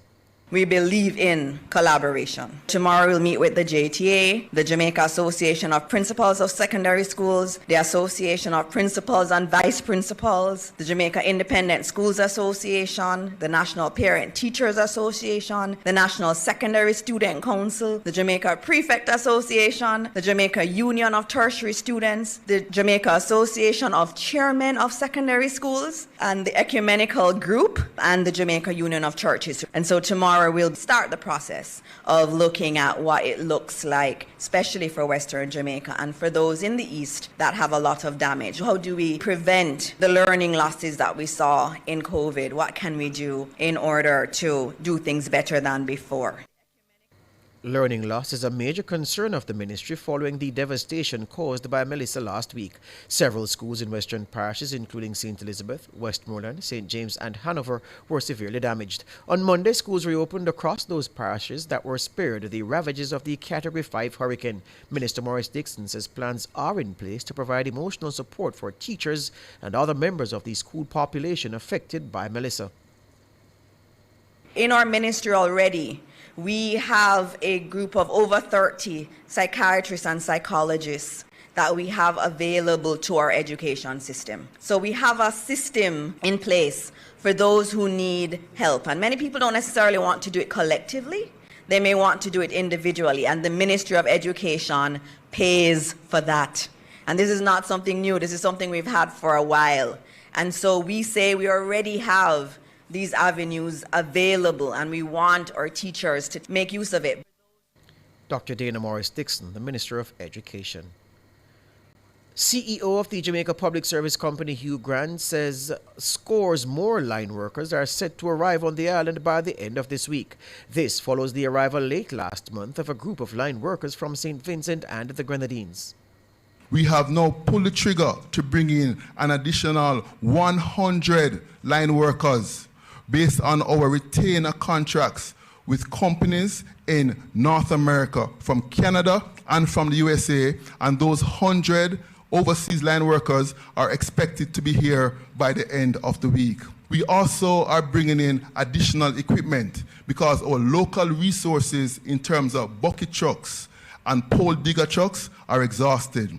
So we're bringing in on barges additional bucket trucks, more than 50 bucket trucks, more than 10 digger trucks, so that when the workers come in, they have the equipment required so that they can safely and optimally restore customers. Line workers are being deployed to provide assistance to assist with restoration efforts. Grant says a comprehensive damage assessment is being done to afford the JPS a definite timeline for outstanding restoration. I had a chance to do a helicopter patrol on our steel lattice structure, which is one of our more hardened facilities, was twisted and on the ground just due to this devastation. But we were working to do damage assessment. Once the damage assessments are completed, we will then be able to give you more clearly what are estimated times of restoration. We stand committed to keep you updated. We understand the inconvenience, and help is on the way. Hugh Grant, CEO of JPS, speaking at a press briefing on Monday. And Grant says the company has restored power for 57% of hospitals across the island. One of the things we have been focused on is the restoration of critical facilities and focus the resources around that. We have made tremendous progress on that front, whereby we have currently 57% of our major hospitals now have power. That's as a result of us moving resources to the supply areas of those hospitals, doing the necessary damage assessment, and facilitating that restoration. Hugh Grant, CEO of JPS. What was once a home for 4 in Westmoreland, where Hurricane Melissa made landfall last Tuesday, now shelters 3 families. It's a story of community and resilience as residents rally around each other, making do with what remains from the Category 5 hurricane. Nearly a week later, they're patching roofs and salvaging belongings. Shalois Michael was in Westmoreland on Sunday. The destruction caused by Hurricane Melissa is widespread across Westmoreland, but so too the people's strength and solidarity. The journey there, through the neighboring St. Elizabeth, laid bare the battered landscape that told of the struggles still to come. Miles and miles of landslides, fallen trees, flooded streets, toppled utility poles, and roofless buildings. It made travel slow and difficult. Even emergency vehicles fell victim to the hours-long gridlock. At the parish border, a gleam of hope emerged as residents sold fish from broken stalls, trying to get off their hands what had been frozen before the power went out. One vendor who lost 2 houses says it's the community's strength that keeps him going. We just sit down and watch the 2 hosts stop them gone, because I rent to one of them, give one of my friend them. That the one they gone, it lean up on my other house run the back. This is nothing now, man. They come like say, this is no house, not hurricane, this is a tornado. No house in my community is safe unless a concrete. Everybody run my place homeless. As you can see, it was here, but it's not here anymore. Stall them did pretty and everything. Right now, we just have to take a little time and move out. Ultimately, just happy to say, my family good, all of my friends them good. Me have life, that's the main thing. I most pray and think that God get that year. Me not tell like everybody have just come back and unite. No, and just help each other. Deeper into the parish, the destruction stared you in the face at every turn. Trees, once green and luscious, bowed in defeat. Homes, once places of warmth, lay empty, while families scrambled to salvage what they could from the wreckage. The despair was palpable in White House. There, residents from all over the parish descended on the community center, desperate to get food, water, toiletries, and clothes. They had walked long distances across hilly terrain to get there. For some, it was the first relief package since the hurricane hit. Member of Parliament for Eastern Westmoreland, Dr. Dayton Campbell, had come to their aid. But even before he arrived, the people's strength and solidarity shone through. They had been taking matters into their own hands, helping each other to pick up the pieces. Some covered caved-in roofs with tarpaulin.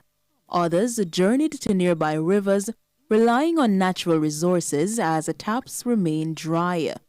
One man, who had also suffered loss, opened his home to 2 other families. Part of my house, a zinc and slab. So it zinc migrate, as you would know. And yet, me have to take in other families. Because right now, me and my wife and my daughter and my granddaughter, and me taking 2 other family of 4. So in our family bedroom, me have an next family of in it. And in my daughter's room, there's another family of 4 in it. Behind me, me have a brother, his house gone. And another brother, his roof gone. A sister, her house gone completely. 3 nieces, their house gone complete. And my plot of land alone, we lose about 9 houses. It took 2 hours to get to the parish capital, Savannah Lamar. There too, the devastation was vivid. The once bustling streets had people huddled around a few areas with free Wi-Fi, trying to connect with family and friends. Many businesses remained closed, having also sustained damage. Still, some residents say they prefer to stay in the town, where they at least have the glimmer from a handful of solar lights. And as our news team began the journey back to Kingston, we saw why. Pitch black. For many, rebuilding in Westmoreland will take time, but as they share what little they have, it's clear that community remains their greatest source of strength. Shalois Michael for Nationwide News. Yeah, that's the local segment. Just before we go, an item of international news, and that item of news is showing us that the former U.S. Vice President, Dick Cheney, who served father and son presidents, has died. He was 84. A statement from his family says he died Monday night due to complications from pneumonia, along with cardiac and vascular disease. His wife of 61 years, Lynn, along with his daughters Liz and Mary and other family members, were with him as he passed. Cheney served as vice president for 8 years under George W. Bush. Prior to that, he led the armed forces as defense chief during the Persian Gulf War under President George H.W. Bush. Cheney's political career also included roles as White House Chief of Staff and Wyoming congressman.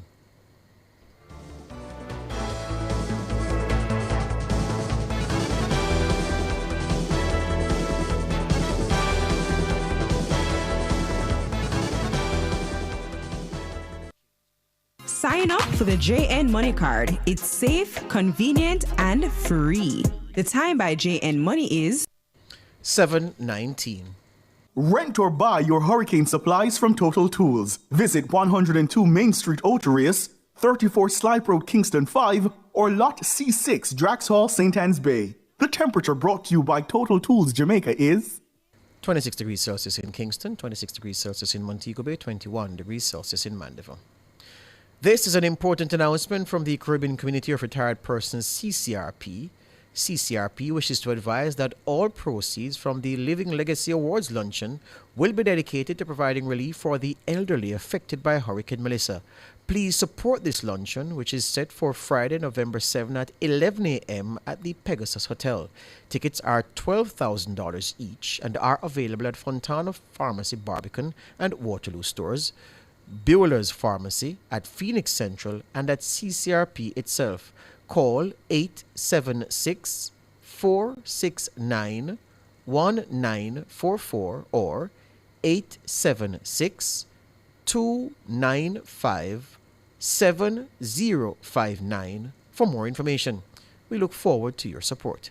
That was an important announcement from the Caribbean Community of Retired Persons.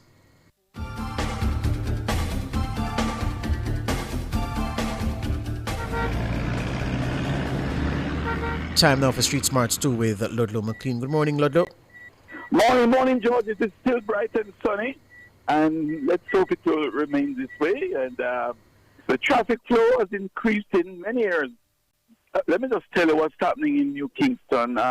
Trafalgar Road in both directions, there's a heavy flow of traffic. So if you're coming from Lady Musgrave Road, you're going to have traffic along Trafalgar. It's going to take you all the way out to the intersection where you have Hope and Trafalgar, Waterloo in that area. And the same thing coming from Waterloo. A lot of traffic coming from Waterloo onto Trafalgar Road and then heading back out to Lady Musgrave Road. And some of the vehicles are making it onto Worthington and also in the vicinity of the John Pro building there, Braemar Avenue. So you're going to also find traffic along the vicinity of Lady Musgrave Road, and it's going to take you all the way down to Olo Pro. It is also building further along Olo Pro. They're going further down into the Crossroads area.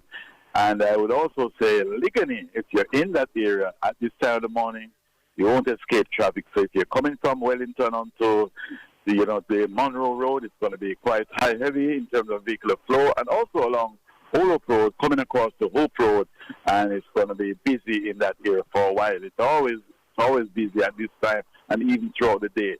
Now, other areas that are building with traffic, well, Constance Spring was busy from early this morning. We've done Robin to Constance Spring, and as I said, Upper Waterloo going to Waterloo, and if you're along Mullines Road, your traffic is really, once you pass the Mullines and Boulevard intersection and going to the next one, Seaward Drive, and then Waltham, there's traffic, and it's going to take you all the way into Harper-Tree. Some of the traffic has gone onto Tarrant Drive, then onto Woodglen. There's a little bit of traffic there, and you'll also notice traffic going up Hadley Park Road. So at this time of the morning, it's building. The traffic is building in most spaces. All right, so I wanted to say something, George, like motorists, although the speed limit is in some areas, built up areas, 50 kilometers per hour, I still see people going beyond that as if they're in a hurry. And remember, be careful. You can be prosecuted. And the stop signs, you stop, you indicate, all of these things still remains in place. Yes? There was a little leeway when the heavy hurricanes, but you have to get back to normal now. All right? And by the way, George, I see a number of supermarkets where the one in New Kingston still carry a lot of people buying groceries. I don't know. Bread seems to be the main commodity. Oh, we can't get the bread. Bread coming this morning and bread gone again. Yep. And I saw that sovereign on the boulevard. Yes. And so people are still busy at the supermarkets trying to get supplies. I want the folks. I want the folks down the country to get back the wholesome sign. That wholesome sign that you saw, is it in Mandeville? Oh, yeah, the whole on the hill. Mandeville? Yeah, on the hill. Yes, it was a nice yes. sign looking at. You know, they need to get back their bread sign. Wholesome. Yes, all right, yes, sir. yes, Respect. yes. Ludlow there with Street Smarts too. After the break, front page.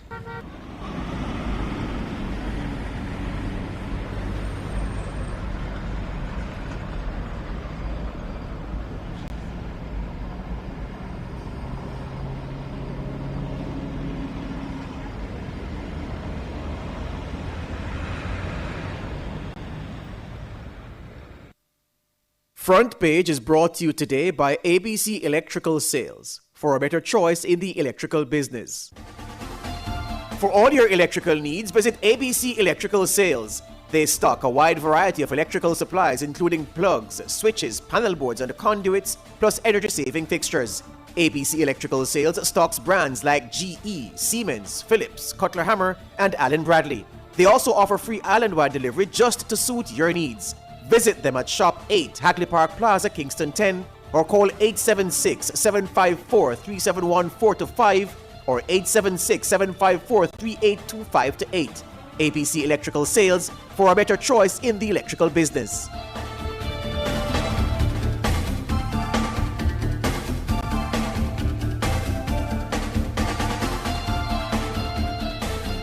.25 on this Tuesday morning, Tuesday, November 4, 2025. This is the Front Page. My name is George. Good morning. Good morning, and I'm Saeed. Well, we turn our eyes to the catastrophe bond. That was you came in a day late. What we are going to do is that rap that we played from Shalois Michael of Westmoreland, because one of the things that we decided to do, we took a decision last week, was, you know, since so many people are complaining about not hearing from people or not seeing the state of damage in other parts of the island, not named St. Elizabeth, well, in parts of the island not named St. Elizabeth. Okay.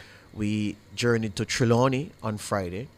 We journeyed to St. Elizabeth on Saturday. We journeyed to Westmoreland on Sunday. Shalois Michael was in Westmoreland. You heard her yesterday morning saying she was back in town maybe after midnight, so almost 1 a.m. Monday morning before she went to bed.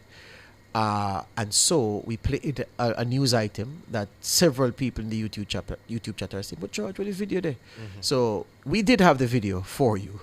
We're going to share it now. Here we go.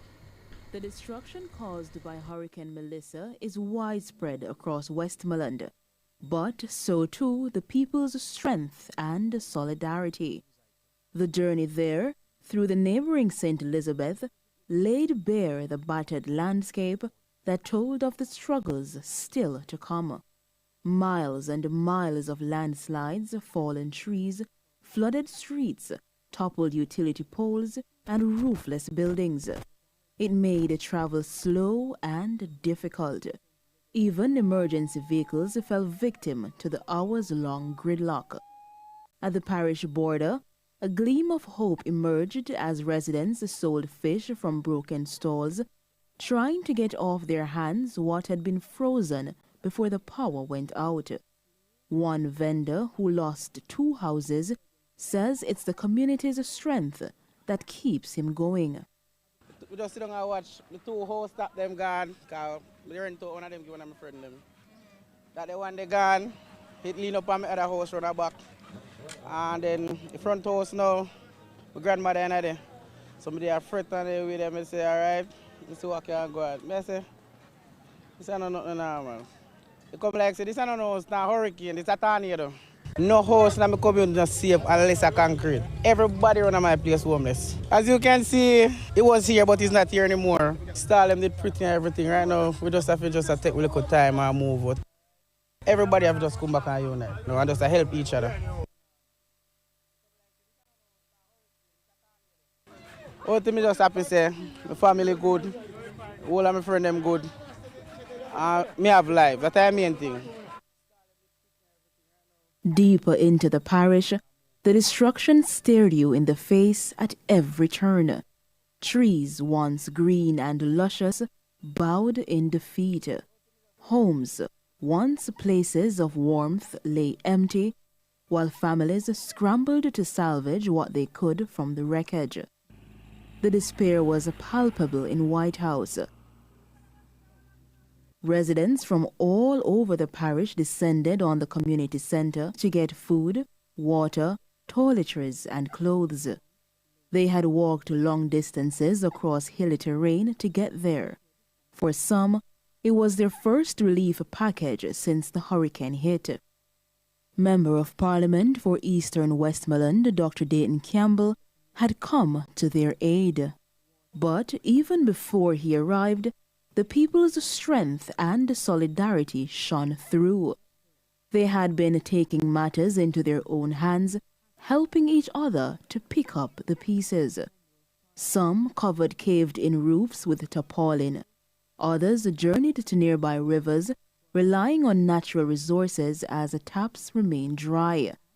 One man, who had also suffered loss, opened his home to 2 other families.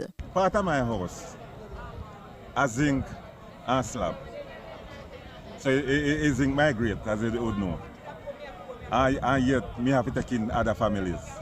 Because right now, me and my wife and my daughter and my granddaughter, and me taking 2 other family of 4. So in our family bedroom, me have a next family of 4 in it. And in my daughter's room, there's another family of 4 in it.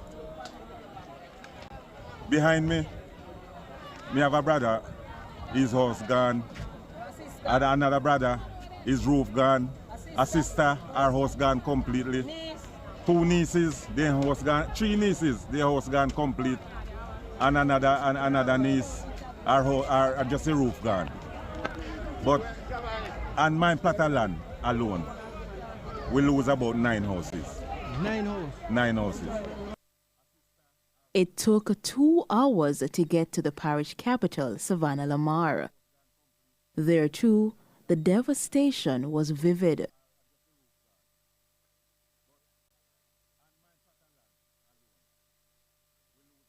The once bustling streets had people huddled around a few areas with free Wi-Fi, trying to connect with family and friends.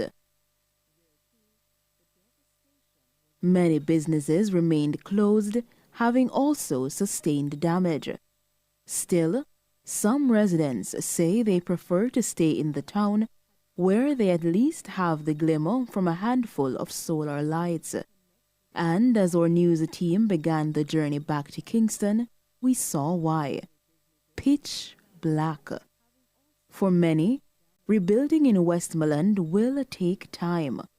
But as they share what little they have, it's clear that community remains their greatest source of strength.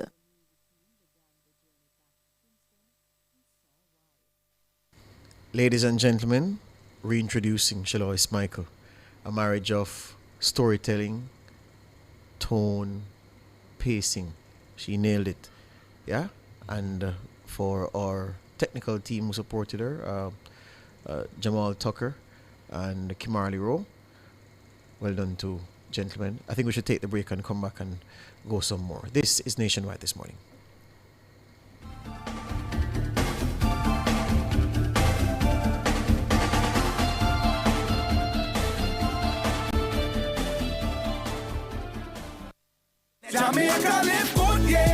Give up every illegal gun. Call the police at 119 or Crime Stop at 311. The time by the Ministry of National Security is 7:32.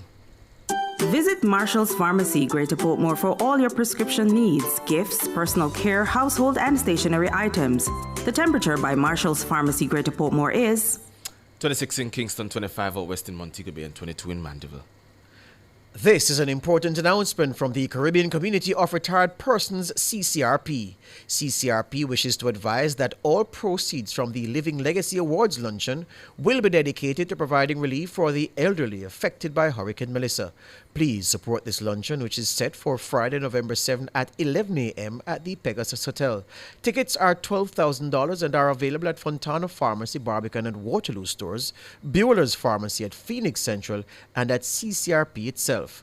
Call 876-469-1944 or 876-295-7059 for more information. CCRP looks forward to your support. That was an important announcement from the Caribbean Community of Retired Persons, CCRP.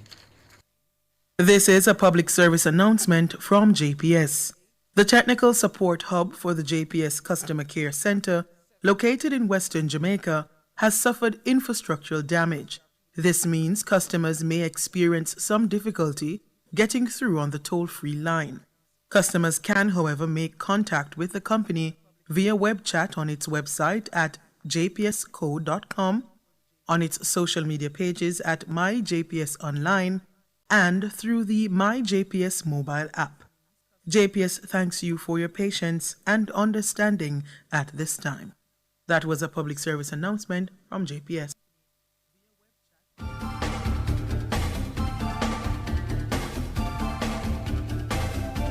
Welcome back to Nationwide this morning as we continue on the front page. Just to say two things quickly before Saeed picks us up and takes us further. The phone lines are presenting a challenge to us because what we did this morning, what the plan was from yesterday, was to get several mayors of the towns, the cities worst affected, in the parishes worst affected, St. James, St. Anne, Trelawney, Westmoreland. And we got agreement from everybody, but now the phone is playing devil with us.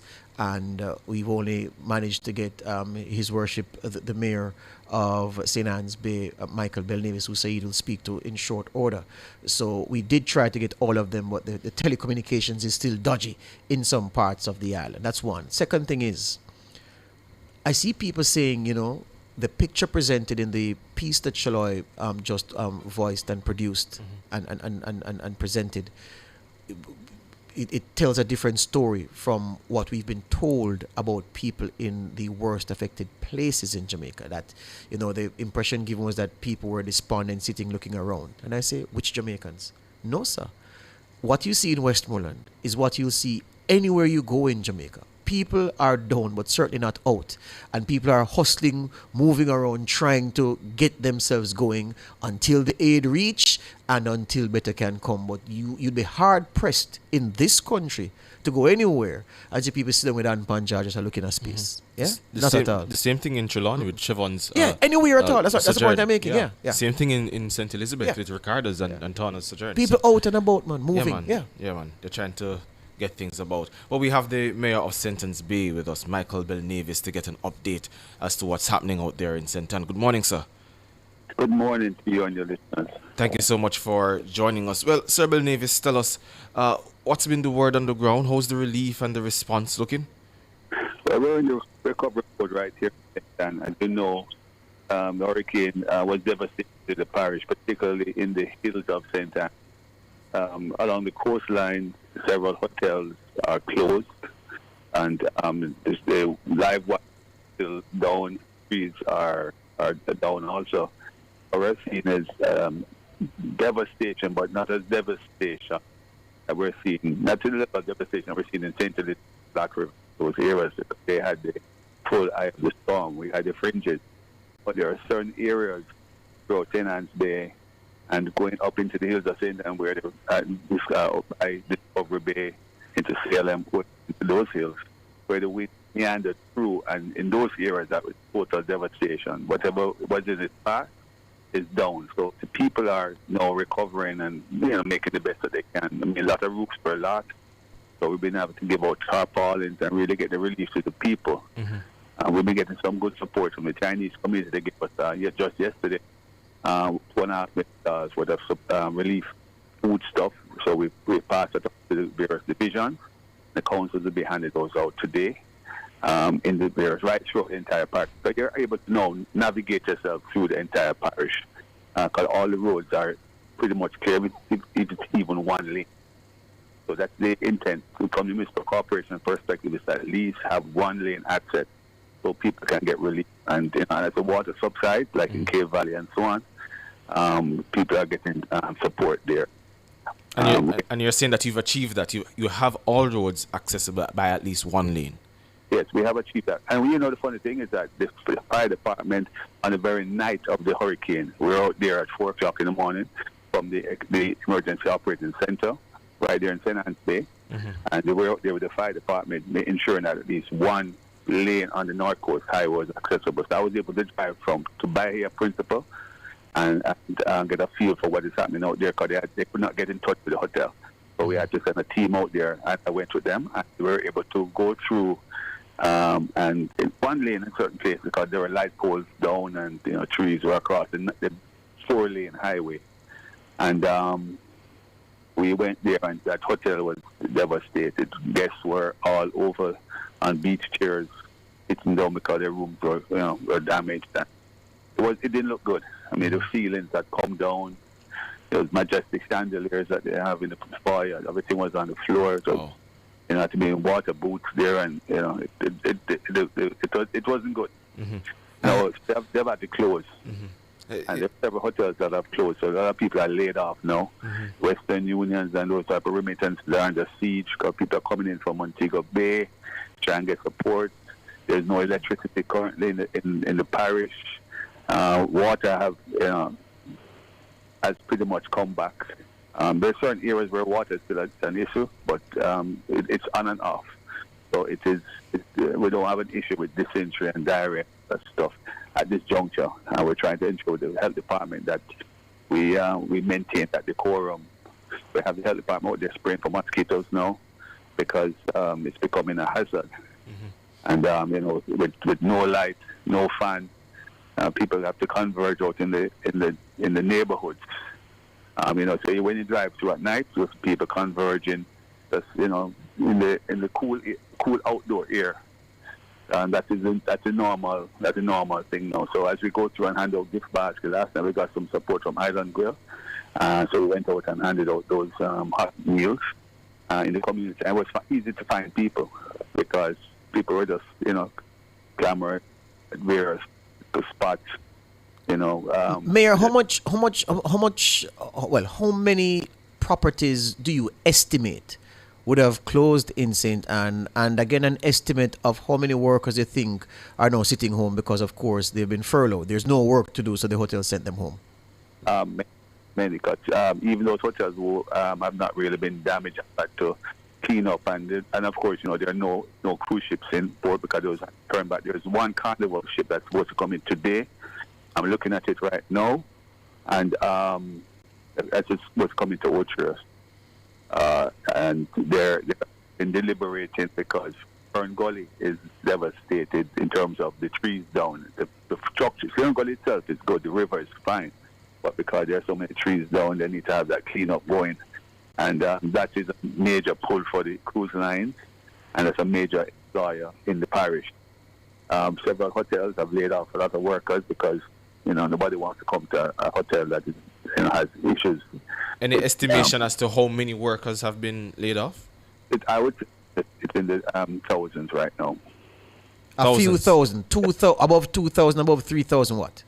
No, it's probably in the early thousands, 2,000 and so on. Because you have from Moon Palace all the way down. Bahia Principal alone, it has several thousand. And that's a huge property, yes. It's a city. Yes. And then Rio has got staff, sandals, same thing. The couples, they've closed. Pretty much a lot of guest houses are all empty because, nobody's coming right at this juncture. Yes. And the airports were just open.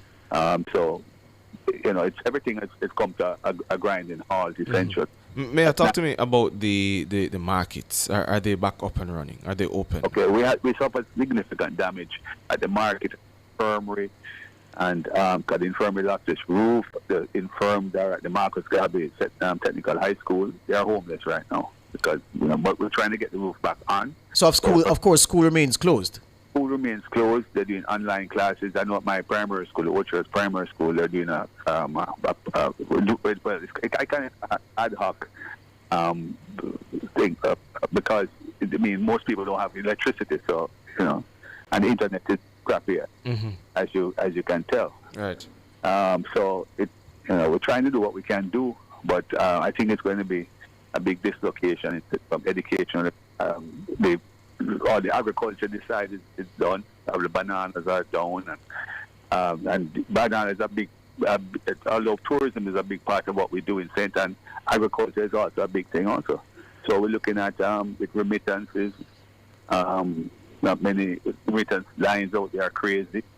I mean, it's a lot of dislocation, and it's going to take a while to come back. I know we're not going to have good growth moving forward, because even if we get it going, the dislocation that we're having now, it's 2 weeks that we haven't had electricity. Most places are closed. The internet system is crappy, and I presume it's going to go on for a few more weeks. Well, what's the state of the damage to the actual road infrastructure? You're a networker. You know every inch of St. Anne, Mayor. Tell me about the overall, the road conditions post Melissa. Well, there wasn't a lot of rain, so it is as it was. What we see are down trees and light poles. So that can be it's not like burial when it was, a lot of water came with it. Yeah, the infrastructure was really battered because of the rain. Yeah. So this one is infrastructure battered because of wind. Yes. And for what was happening in Draxall, which we always were commenting on, Draxall was fast growing, a lot of construction activity and so forth. What did the wind do to installations out there? Not much damage there. As a matter of fact, those developers have started doing their construction. The tractors are going and so on. As a matter of fact, the Sams people, that family that has pretty much been the biggest developer out there, they've pledged their support to assist us with tractors and whatever other support we need. We'll be getting good support from the business community, and that has really made a difference, because what I found is that the resilience of the St. Anne people, everybody was out there the morning of the hurricane, the day after, and they were out there cutting trees, saws, machetes, rake. People out there by the thousands in various communities, and just doing what they had to do. They weren't waiting on the municipal corporation. They weren't waiting on any help. They were just out there doing what they had to do. Fern Gully was cleared in 2 days, and if you've seen that devastation, I put it online. But you should have seen the trees across, those big, huge trees, with a circumference of maybe about 100 feet. They were down, and because of that wind, right in by Harrison Town, the remnant of it is right there. Yes. One feet as you come out of Fern Gully. Yes. Huge tree. What percentage of your municipality, Mayor, is without electricity this morning? 100. There's no light in St. Anne? There is no light in St. Anne. The entire is out of that, including Otrius, St. Anne Bay, Discovery Bay, Runaway Bay. There is no electricity, and it's not night. So there's no school at all online then, even? That's what I'm saying. That's what I'm saying. It's ad hoc, because even if you do something online, you have issues with electricity. You can't do online school without power, because power runs the internet, and so it's nothing doing. But I tell you though, there are a lot of generators around the place. Yes. It's not pitch black everywhere you go. Because people have small generators that they use, and some have bigger generators. The gas stations are going there, all have generators. And to underscore how things are, even St. Anne is restaurants and stores are plenty. Even I'm thinking of Draxall again, and there's a BPO at the Boot gas station. That's closed down, of course. No, it's not. It's not. They have generators. Oh, so they are working, and the gas station is open. Yes, and the funny thing is that people converge on these gas stations, not only Boot, but pretty much all of them. Yeah, man. And it's a kind of place to kind of come and get a charge and go get a cold drink, because they have these fast food places also, like Mother's, like I think Juicy as well. There's a new location just opened there. Yeah. They have Island Grill. Further down into going on to White River, and they give us a whole lot of support with Sarah Lynn and her people from Island Grill. They gave us hundreds of foods. Up to last night, we gave out 200. in the district. So apart from that boot gas station with the call center attached, which you say it's business as usual, pretty much commerce has ground to a halt in St. Anne, where there is no power from the public supply entity, JPS. None whatsoever. And we can't even get an idea when it's going to come back, because I've been insisting that they give us support. Yes. And we have not got the support from JPS. As a matter of fact, they have been coming to our meetings, the disaster meetings. So We've been invited? Of course. Everybody is invited. Yes. We had the Costas, myself, and the entire municipal corporation, fire, police, everybody. And in this period, there are standing meetings. So you don't want to get an invitation. You know you're supposed to be there. Yes, of course. And I've written to them. I've asked them to give us some sort of timeline. They say all they're doing is assessing and so on. It's not acceptable to me, because I'm telling them, listen, we understand the situation. We need communication, because people are calling. People want to know what is the situation with life, so they can stand the business, they can plan. You know, it's the electricity runs the economy. Yes. And the economy is going to get a big grind because of JPS, and there's no pun intended there. And you say that the water is slowly coming back, though, for those facilities that are powered by a pump that needs the JPS power supply? Well, what the Water Commission has done is put in generator. Okay. The generator push the pumps. And those had been there before, Melissa? You know, I'm not sure how they did it, yes. But I know how we were able to get. I spoke with the Water Commission, so they have pumps. So I don't know if they were brought in or they were there. But we have water at the municipal corporation, and water is in Ochiras and so on. But there are areas like Harrison Town and further along up in the hills where there's no water. Yes. Brownstone has had significant damage up there. But you know, the councillor lost her roof. Councillor Kim Brown Lawrence, she lost her roof, along with many other people up there. So you know, and she has a solid house. So it is damaging there. There's no phone system up there. You can't get any calls, no internet, and so on. So it's difficult to get people up there, and that is part of the problem that we had. So if we were to analyze this whole process, which we will be doing in a post-hurricane meeting, we're going to have to look at our communication, because the two-way radar system that we have didn't quite work, and then the normal cellular internet system that didn't work either. It worked initially. Yes. And then the answer is Starlink, Mayor, because that's where the government is going. Listen, well, thank you for your time this morning. We want to see if we can link with your colleague from a few parishes down from St. James, Mayor Vernon, the chairman of the municipal corporation there. But Mayor, thank you very much, and we'll keep in touch with you, as we hope you have better news to report to us 24 hours from now. Great. Thank you. Mayor Michael Belnavis, he's the chairman of the St. Anne Municipal Corporation. After the break, Mayor Richard Vernon, he's in charge of Montego Bay.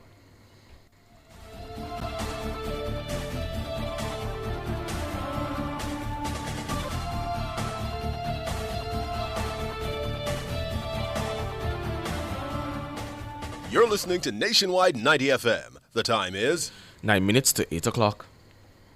At Hawkeye, our mission is to deliver cutting-edge security solutions to help you keep track of the things you value most. The temperature by Hawkeye is 26 degrees in Kingston, 25 out west in Montego Bay, and 21 in Mandeville. Since 1995, we've been your go-to source for everything related to billiards, amusement machines, and electronics. With locations at 1A Lindsay Terrace, Kingston 10, and the Village Plaza, Big Bridge, Savannah Lamar, we offer top-quality pool table parts and accessories, cutting-edge gaming machines, and more. We also specialize in assembly, sales, and service of amusement machines. We provide unmatched customer service, expert solutions, and products tailored to your needs. Who are we? We are Eclipse Enterprise. Telephone 876-960-3891. For all your electrical needs, visit ABC Electrical Sales. They stock a wide variety of electrical supplies, including plugs, switches, panel boards, and conduits, plus energy-saving fixtures. ABC Electrical Sales stocks brands like GE, Siemens, Philips, Cutler Hammer, and Allen Bradley. They also offer free island-wide delivery just to suit your needs. Visit them at Shop 8, Hagley Park Plaza, Kingston 10, or call 876-754-3714-5 or 876-754-3825-8. ABC Electrical Sales, for a better choice in the electrical business.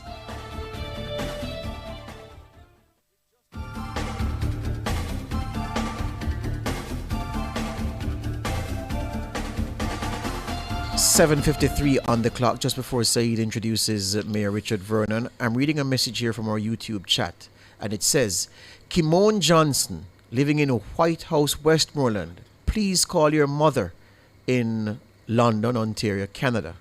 Yeah, Kimone Johnson, living in White House, Westmoreland. Your mother is asking you to get in touch with her. She's in London, a place called London in Ontario, Canada. Needs to hear from you. So Kimone Johnson, repeating, Kimone Johnson in White House, Westmoreland. Please call your mother. Anxious to hear from you. She's in London, Ontario, Canada. And of course, we're now joined by the Mayor of Montego Bay, Richard Vernon. Good morning, sir. Good morning. Not hearing you so clearly. Good. Good morning. Good morning. Good morning to you. Good. Hearing you loud and clear. Thank you so much for joining us. Well, Mayor, what is happening in Montego Bay? What's the progress? So the progress is this. We have already organized our supplies. We have been distributing in several communities across the municipality. Volunteers are coming in. Humanitarian groups are coming in.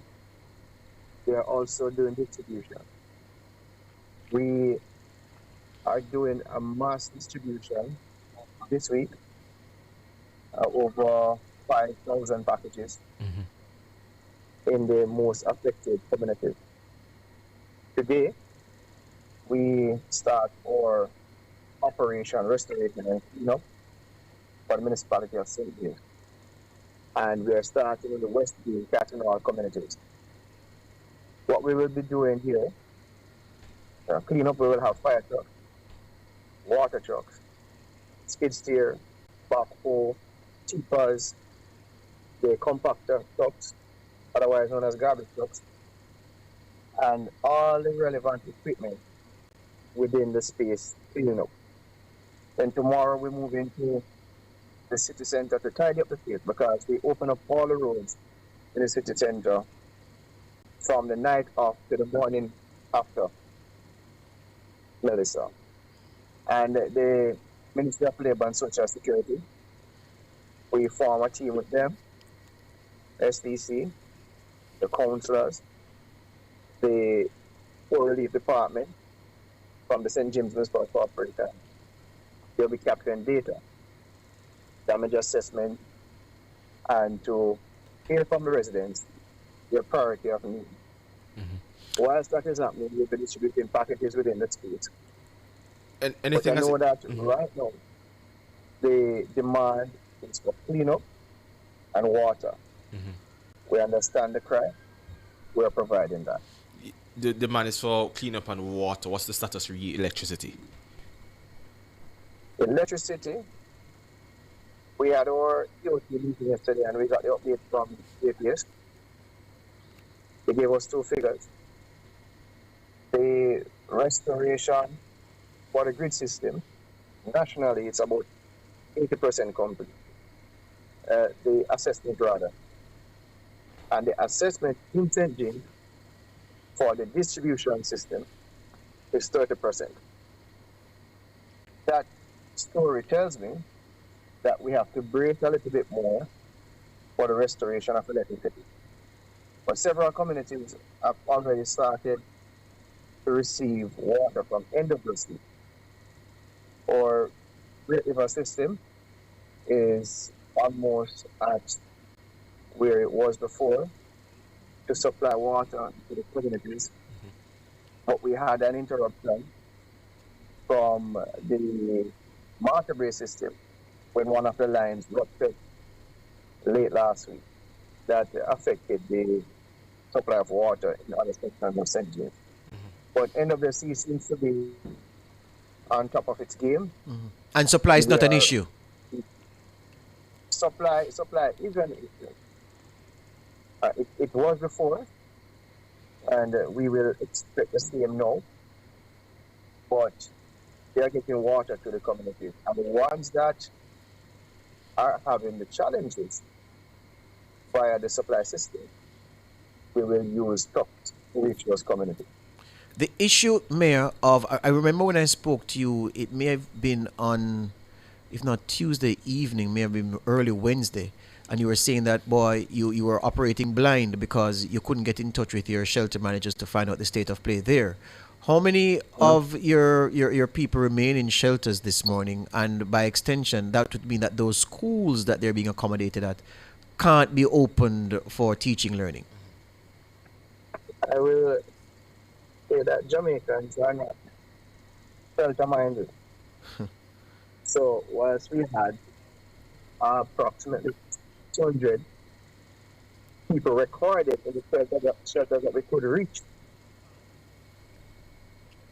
from the night of to about 2 days after medicine.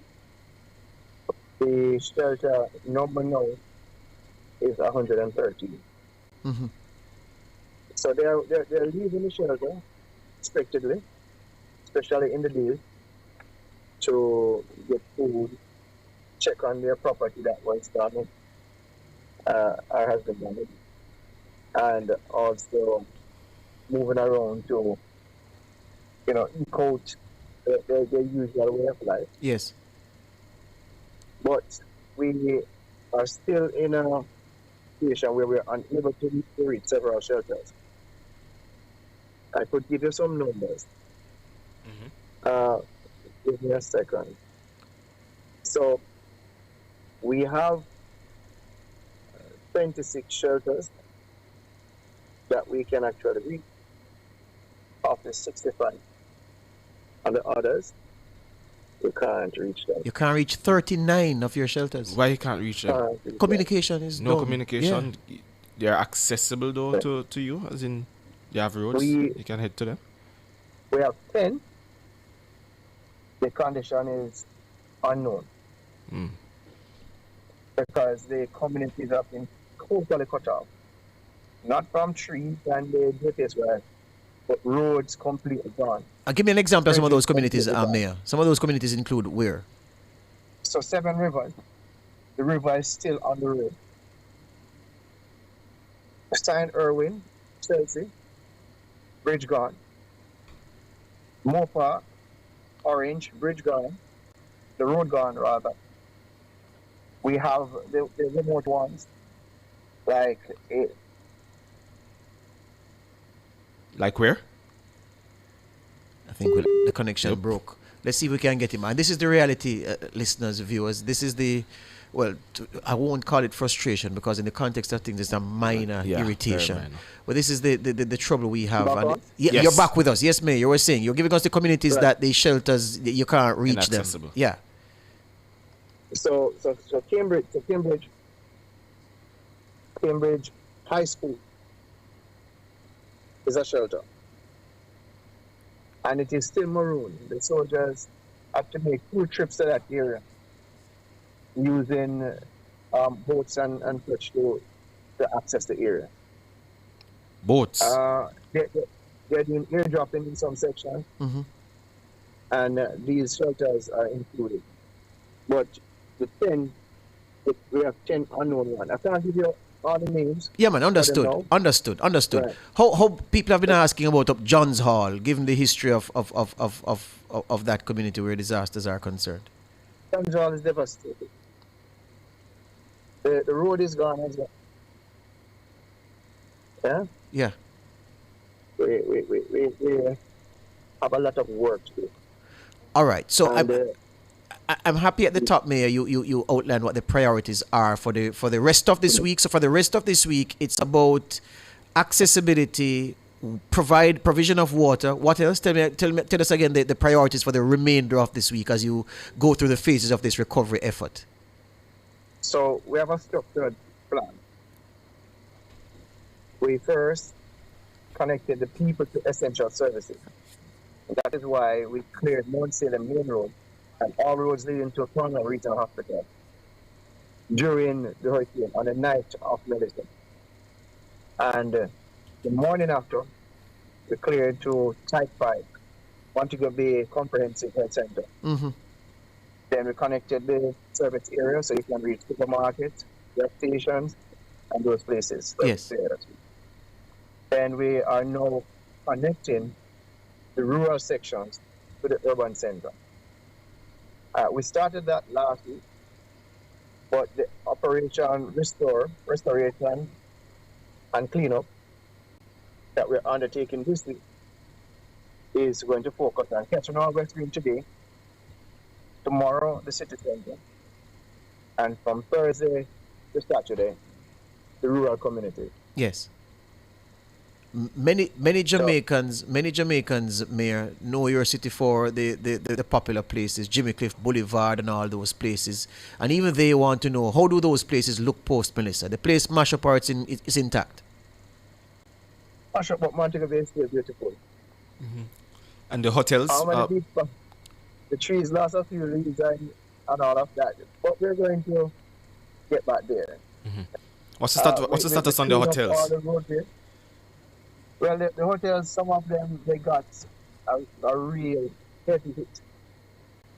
Iberia Star, Rio, Catalonia, Hyatt, the group of hotels like Hilton. They got, in secret, Freeport, some sections of the hotel down. They got it. But not to the point where they crumbled. Mm-hmm. So are they in operation now, or have they ceased operation? Some are still in operation. Any reports of people being laid off, and to the tune of how many? No, we have not had that reported yet. Okay. Usually, in times of crisis, COVID, burial, and now Melissa, we try as best as possible to keep staff. We have not had situations like that last year during COVID, and I'm hoping for the best now. Yeah, for the work ahead, Mayor, as we let you go to get to the important business, for the work ahead, are you having access to the immediate resources you need to assist yourself and the team in this effort?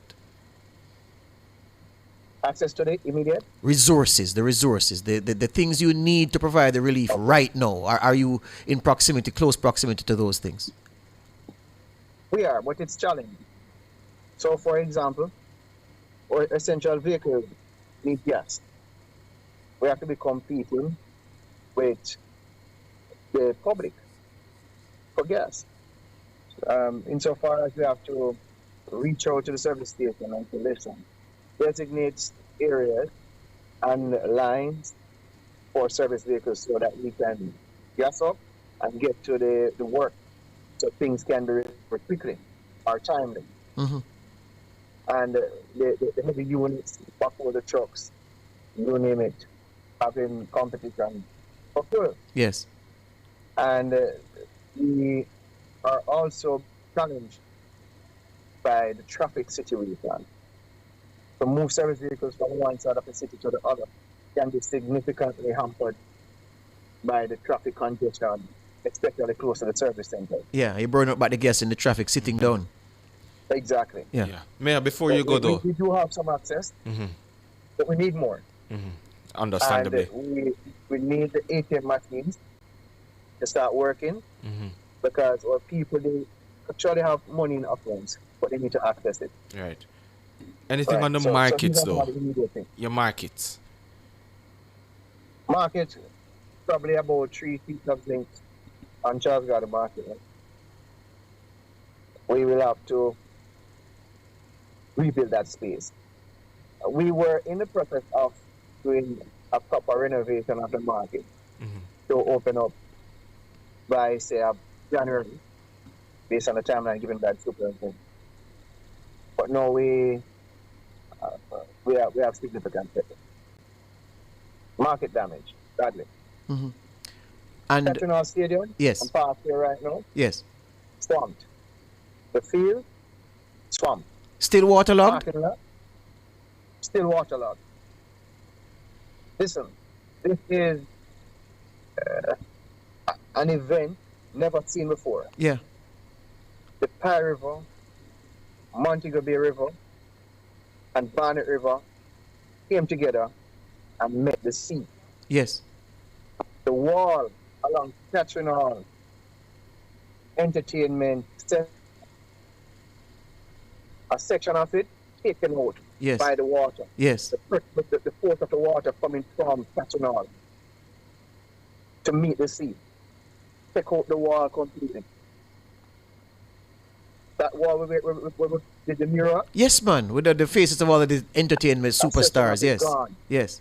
The water has made its way through the wall. Right? And the entire community, as a result, inundated. One of your constituents, Mayor, one of your constituents told me, I think it was on the Wednesday morning after Melissa, that the water in her house in the Catherine Hall housing scheme came up to her chest. Inside the house. Yes. Persons had to go to the second floor if they have a second floor. Yes.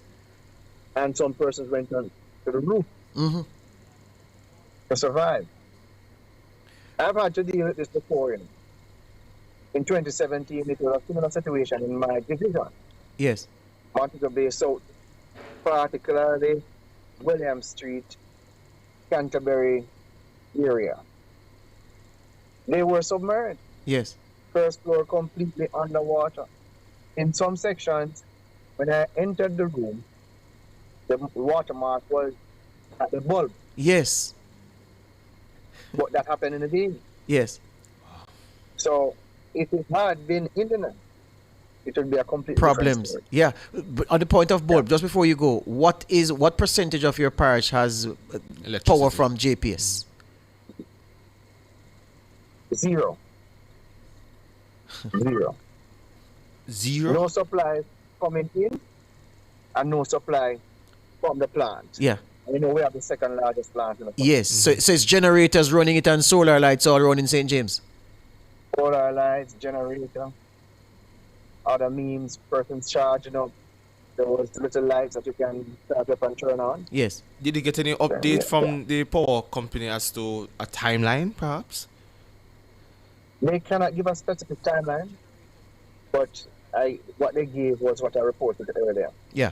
30% assessment completed for the distribution line, and after the assessment, they will get in the necessary personnel to deal with the restoration process. Very well. I saw them there last night at the plant. They had several heavy units there moving around, mobilizing, getting ready, and linemen are coming in from the other countries to help. Mm-hmm.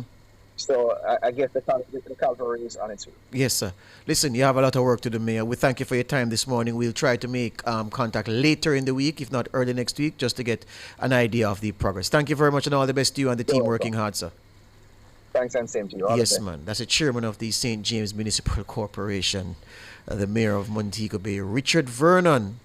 Yeah, telling you about the situation. No public supply light, no public power supply. None. In St. James. None. He says generators, solar lamps, and of course lights that you charge elsewhere and bring in. That's what's giving light in the parish. Same situation in St. Anne. Hotels, he says structural damage. Mm-hmm. He's not quite sure of layoffs at this time. Mm-hmm. But the situation in St. James, it's bad. The people are resilient, of course, because that's a constant. But he says there's a whole heap of work. Just this week alone, in the early phase of this relief effort to provide relief to the people who are feeling the pinch. Not even a pinch, is a heavy lick demand, a whole heap of lick demand. Yeah. And the relief needs to be provided in this immediate moment. Anyway, we're way past our schedule, but we couldn't break that interview. We had to let you hear. It's break time across Jamaica, and then we'll kick on with the rest of the program afterwards. Front Page was brought to you today by ABC Electrical Sales, for a better choice in the electrical business.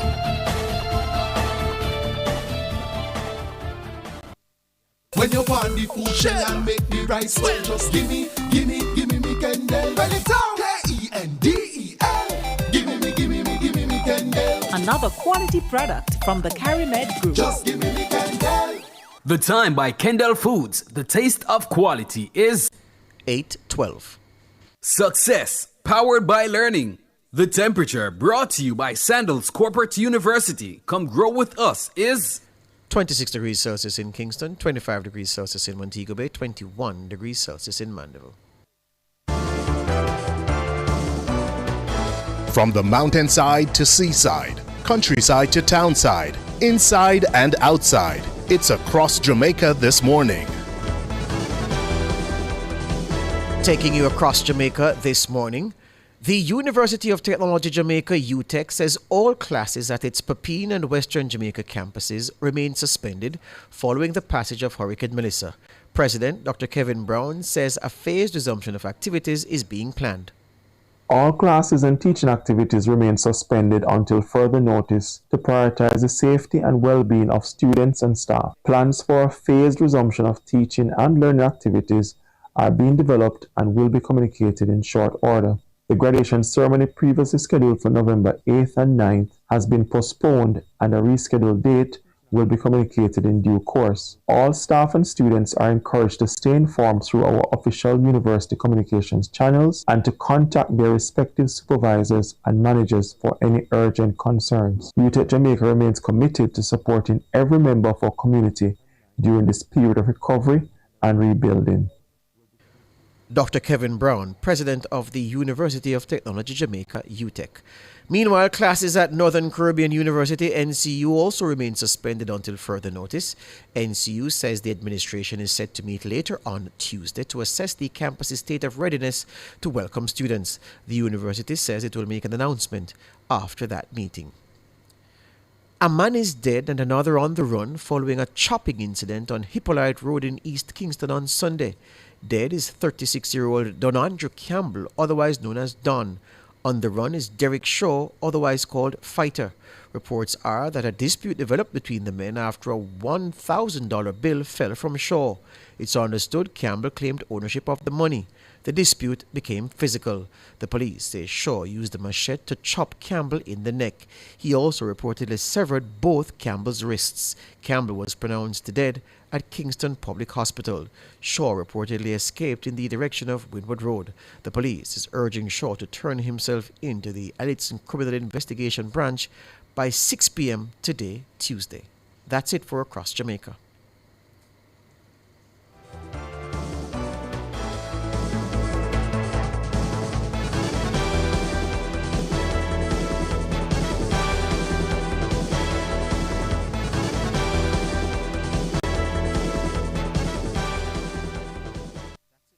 Are you living with HIV? It's time to access treatment, get back to business, and begin your path to a brighter, healthier future. The Time, brought to you by Jamaica Aid Support for Life, is 8:15. Fontana Pharmacy has a wide variety of items from pharmaceuticals, household, cosmetics, toys, and more. The Temperature by Fontana Pharmacy. It's all good inside is 26 degrees Celsius in Kingston, 27 degrees Celsius in Montego Bay, 23 degrees Celsius in Mandeville. Looking for a gym that's got it all? Welcome to Express Fitness, where fitness meets convenience. With 24/7 access, you can work out whenever it suits you. And with island-wide locations, we're always close by anywhere and anytime. Love classes? We've got them. From aerobics to dance to spin, you name it, we've got it. Our certified trainers are here to take you on a journey. Call us at 888-FITNESS or visit our website at expressfitnessja.com. Express Fitness, your goal or mission. On Monday, November 10, tune in to Cliff Hughes Online from 10 a.m. to 1 p.m. when LASCO, in partnership with the Jamaica Constabulary Force, proudly announces the Super 6 finalists for the 2025 Saluting Our Heroes Police of the Year Awards. Meet the Super 6, Jamaica's finest: Constable Monique Bartley, Corporal Stephen Smith, Corporal Rojeanne Holt, Detective Corporal Chadwick Williams, Constable Chantel Powell, and Detective Corporal Livy Evans. Finalists for the prestigious 2025 LASCO JCF Saluting Our Heroes Police of the Year Award. Tune into Cliff Hughes Online as we highlight and celebrate the outstanding service, leadership, and community impact of the Super 6. So tune into Cliff Hughes Online Monday, November 10 from 10 a.m. to 1 p.m. It's the Super 6 finalists for the 2025 Saluting Our Heroes Police of the Year Awards. All this and more only on Nationwide 90 FM, the new revolution in media. This broadcast is brought to you by LASCO Chin Foundation and the Jamaica Constabulary Force. Are you ready to turn your sales and marketing skills into high earnings? Nationwide 90 FM is searching for business development executives to help us grow our business and build lasting client relationships. If you have experience across all stages of the sales cycle and possess strong communication, negotiation, and time management skills with a proven sales track record, this opportunity is perfect for you. Join our team and work with the top corporate brands, media agencies, and of course, our on-air personalities. Enjoy networking opportunities, professional growth, and competitive commissions. Ready to take the next step? Send your resume to hr@nationwidenewsnetwork.com today.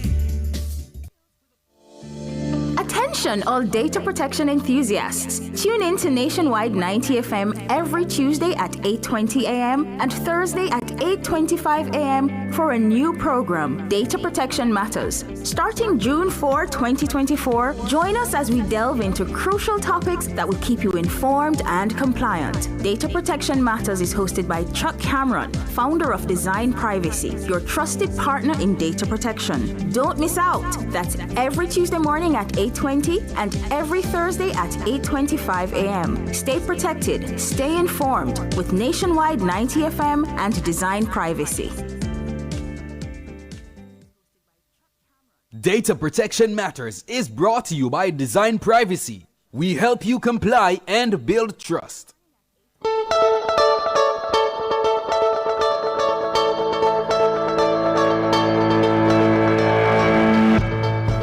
If you are a CEO, HR lead, or compliance officer at a regulated company, stop what you're doing, because what you're about to hear could save your company $80,000 this year alone. This is Data Protection Matters, powered by Design Privacy, and I am your host, Chuku Emeka Cameron. Let's talk about a common trap. You hire an IT lead or maybe a legal counsel and give them another title, Data Protection Officer. But here's the truth. You did not hire a DPO.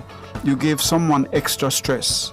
And when the regulator calls, or there's a breach, or employees start requesting their data records, that title becomes a liability. Think about it. Your IT director already has a full-time job, keeping systems running, managing vendors, preventing cyber attacks. Now you have added privacy impact assessments, cross-border data transfer agreements, vendor data processing contracts, monthly compliance reports. Same salary, double the workload, triple the liability. And here's the part nobody talks about: conflict of interest. Your IT director reports to the CTO. The CTO wants speed, innovation, new tools, but the DPO is supposed to say, wait, have we assessed the privacy risk? How do you think that conversation goes when they're the same person? Let's get granular about what that internal DPO actually costs you. Base salary and benefits, let's say $60,000. Annual training and certifications, $10,000. Legal and technical consultants for complex issues, let's put another $20,000. Recruitment, onboarding, and HR administration, let's say $5,000, totaling anywhere around $100,000 for the year. But wait, that's just the visible costs. Now, factor in the time your IT or legal lead isn't doing their actual job. The risk of mistakes from someone juggling two full-time roles, the delays in decision-making when they are overextended, the emergency consultant fees when things go wrong. Suddenly, those costs explode, and you're still not sure your DPO is qualified. Design Privacy's DPO as a service, $24,000 full stop for the year. Same regulatory compliance, better expertise, true independence, zero recruitment, zero headaches. Let me paint you a picture. It is a Tuesday morning. An employee submits a data subject access request. They want all the personal data you hold on them. You have 30 days to respond under the Data Protection Act. Your makeshift DPO gets the request, but they're already in back-to-back meetings about a system migration. They haven't started. Day 5, they haven't started. Day 15, they realize they need data from HR, finance, and marketing. Day 25, HR says they need more time. Day 30, you have missed the deadline. That's a regulatory violation. That's a potential complaint to the Information Commissioner. That's reputational damage. Now, imagine that same scenario with DPO as a service. Day 1, data subject access request logged in the system. Automatic notification sent to all departments. Day 7, first data collection complete. Day 14, legal review done. Day 21, response prepared and quality checked. Day 25, delivered to the employee with full documentation. Same requests, different outcome, better governance. Here's the uncomfortable truth. That check-the-box DPO could be costing you anywhere about 800,000 GMD annually in inefficiencies, delays, and compliance exposure. You think you're saving money by keeping it in-house, but every time you miss a data subject access request deadline, regulatory exposure, delay a breach response, fines and reputation loss, mishandle vendor contracts, confuse consent requirements, you are risking fines, reputational damage, and board scrutiny. And let's talk about what happens when your internal DPO leaves. They give 2 weeks notice. You panic. Now you need to recruit a replacement, transfer institutional knowledge, retrain someone new, hope nothing urgent happens in the meantime. That gap, that's when breaches happen. That's when the data subject access request piles up. That's when regulators start asking questions. With DPO as a service, there is no gap. Design privacy model flips the script entirely. You get a named DPO backed by a full team of privacy professionals. You get 24/7 emergency breach coverage, monthly board reports, complete data subject access request handling, automated staff training, direct regulator liaison, and full privacy audits. You don't get turnover disruption, vacation coverage gaps, conflicts of interest, and surprise consultant bills. It's plug-and-play compliance, and it works. Here is something regulators care deeply about.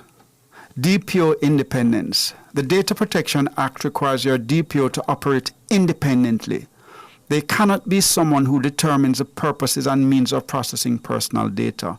Translation, the CTO cannot be the DPO. They decide what systems to implement. The Chief Marketing Officer can't be the DPO. They decide what data to collect for campaigns. The CFO can't be the DPO either. They decide what financial data retain.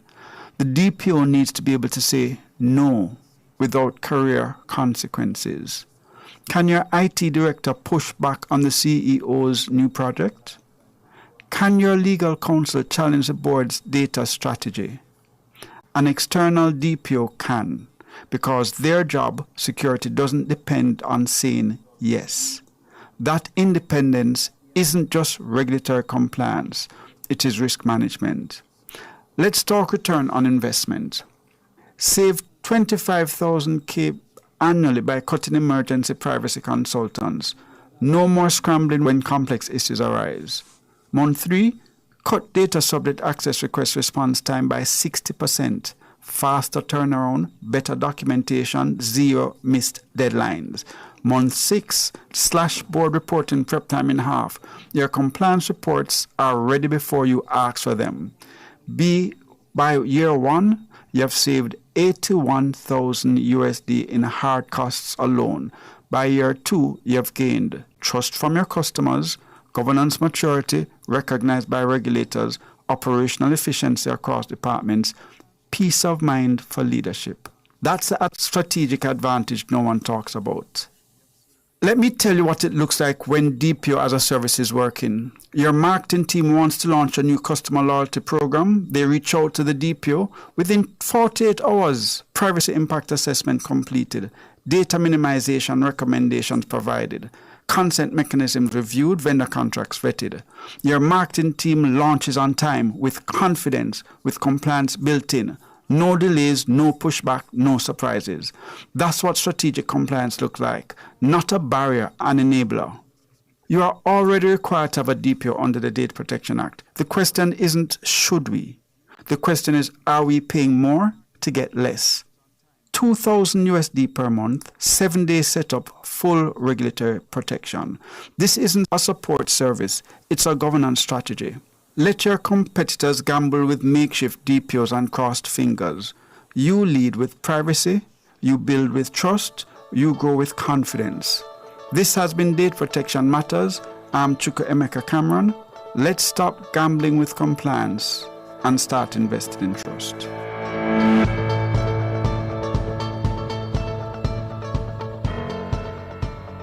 Data Protection Matters was brought to you by Design Privacy. We help you comply and build trust. Every school is free of unhealthy, ultra-processed products. You know, those high in salt, fats, and sugar. If only that weren't a dream. The reality is that many children have an unhealthy diet at school, and 23% of them are overweight or obese. This can lead to hypertension, heart disease, and type 2 diabetes. Let's protect our children's right to health with a policy for schools that prevents unhealthy food marketing and ensures access to nutritious foods. The time is now. Let's implement the National School Nutrition Policy. A message from the Heart Foundation of Jamaica and partners. Grace is giving shoppers discounts on over 20 of your favorite Grace products when you cash out at participating supermarkets. The time by Grace Good Move is 8:29. A healthier you is brought to you by Express Fitness. Your goal is our mission.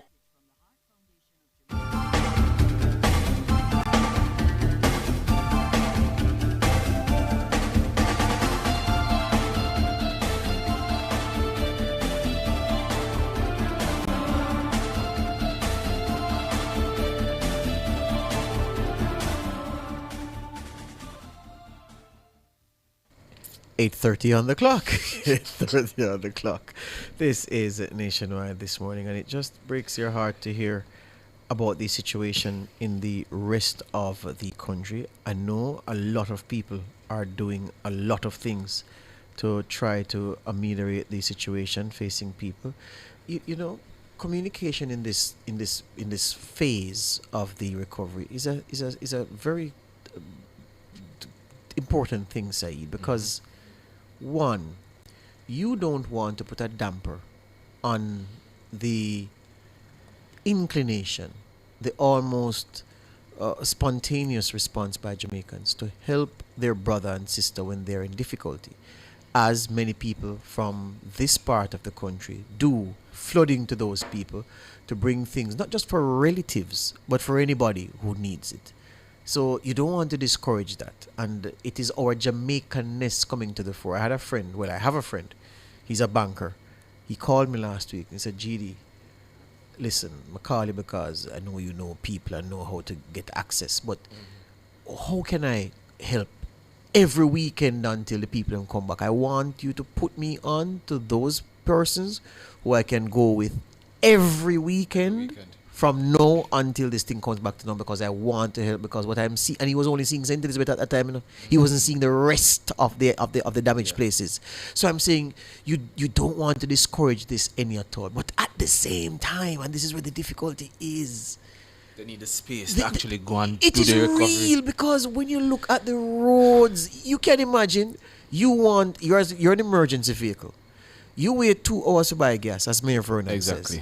Then you get the gas finally in your tractor, in your heavy equipment or whatever. 2 hours. Then there's still 2 hours more to go with because of the traffic. And you burn out enough of the gas. And you burn out most of the gas. So yeah. You know, it's a balancing act. I tell you, it's tough. And then you're looking at the videos and you're seeing but them need the help. Yes. But then you're also looking at but this needs to also clear up too if they're not gonna get better help. Yes. And I heard one of yesterday one of our regular contributors in the TikTok was saying that, boy, disagreeing with the point about people being discouraged from going if they're just going to take pictures. And he's saying, no, people are going to take pictures. And we're saying, no, because guess what? I've been in a place in the last couple of days where I heard a quote-unquote content creator on the phone telling his friends, Trelawney, where I go next, man? So they're planning to go to Trelawney to go capture content, create content. That's not needed at this time. Someone is saying to me, what, they're helping the rest of the world to know the situation in Jamaica. We don't need TikTokers to do that. So I'm saying things like those are what we can do without at this time. Mm-hmm. It's not a free-for-all. We want Jamaicans to respond spontaneously. We want everybody who can help to help. And there are many people who full them trunk up as supplies and go down there, have no relative down there, but just is giving to people who they see who are in need. And we commend that and we encourage that. But at the same time, oh gosh, if you're not needed down there right now, just give the relief teams the space to work. Mm-hmm. Donate the stuff to part of the coordinated groups who are going down there and let them go down there and distribute. Yeah, absolutely. Well, time for a healthier you. And after the hurricane, it's important for us to get some understanding as to the precautions that we can take to protect ourselves and our families. For example, you stay clear of the down power lines, the flood waters, the candles, using the generators indoors, the carbon monoxide poisoning and all of that. And we have with us this morning a Director of Environmental Health, Mr. Michael Williams, to give us some insights as to what we can do, the precautions that people can take following a hurricane as devastating as Melissa was. Good morning, Mr. Williams. Morning, Saeed. Morning, George. Morning to your viewers and listeners. Morning, sir. Yes. Thank you so much for joining us, Mr. Williams. Well, first of all, tell us, usually after, a Category 5 hurricane, what are some of the most common illnesses, viral illnesses, that usually we would see coming from the face of the hurricane? All right. So after a disaster situation like hurricanes or flooding, the threat of gastroenteritis, the threat of leptospirosis, the threat of foodborne outbreaks, these are very significant usually after a flood event. And also remember that persons would have been living with chronic underlying conditions, and this is made worse by flood event, a hurricane, flooding, that sort of thing. So asthma, people with their diabetes, hypertension, usually gets worse, heart problems, because of the stress. Their medications may have been destroyed, water soaked, all kind of issues. Persons might have had injuries, physical injuries from going outside, stepping on nails, being cut by zinc. All of those things are very prominent in the aftermath of a hurricane or flood event. And that is why we encourage people not to wade in water, because as a result of the passage of flood waters, sewage is mixed in with the rainwater, and all kinds of pathogens, germs, viruses, bacteria are floating in that water. So avoid wading in water. If you go outside, make sure you have on boots. If you have to be involved in rescue and recovery, try your best to wear gloves, thick gloves, so that you can prevent injuries. And we encourage persons who have lost their medication to visit their health facility so that it can be replenished. Persons who have chronic diseases must be on medication daily. And so we don't want anybody to take the chance and not be on medication because you're so anxious to put on that zinc. You have to get to your medication. Those who are on asthma, and need their Ventolin or whatever other form of asthma medication, please, if you have lost these things, go to your health provider, your healthcare provider, whether it be the primary healthcare system or a private practitioner, and be replenished with your medications. And as I said, one of the chief situations that usually occur after flood events and hurricane is an outbreak of gastroenteritis. So you have to be careful with your water supply and with your food, and even the food that you consume. Cans that were in flooded water, we ask that you do not consume that kind of food. Bottles, like your soda bottles, the covers are not what we call hermetically sealed, and so storm water can get into your soda and things like that. Okay. Please discard them. Okay. And as it relates to the children and the elderly in particular, is there any special precautions that, persons should take into consideration when it comes to those demographics? Right. So as I had mentioned, Saeed, the elderly, children, they are vulnerable to the outbreak of diseases. Their immune system, as we all know, is not at its best, and worse, they may have been traumatized by the passage of the hurricane. So we encourage the elderly to stay on their medications, stay indoors. Well, suppose the house is damaged, try to limit your movements, especially children. Elderly, try to limit your movement outside, as these you may be coming into contact with things that can cause injury. So we really want you to take special precautions. Be careful of the water you drink or the water you use to wash fruits and vegetables or to cook with. After using the bathroom, and in this case now a lot of houses, their sanitary facilities have been destroyed. Right. So, Saeed, we really want Jamaica to know that you may have to use the outdoors. However, dig a hole and cover your feces. Don't just do it on the open and leave it like that. As flies will gather, diseases will spread. All kind of issues can come up. So a lot of people who have lost their sanitary facilities, and you may have to go outdoors. Dig a hole, deposit there, and cover up the hole. And one of the things that you need to do quickly in terms of recovery is to put back in your sanitary convenience, as the disease risk is huge. And Mr. Williams, there are some places as well that are still submerged underwater. Yes. Some places that have ponds of water as well.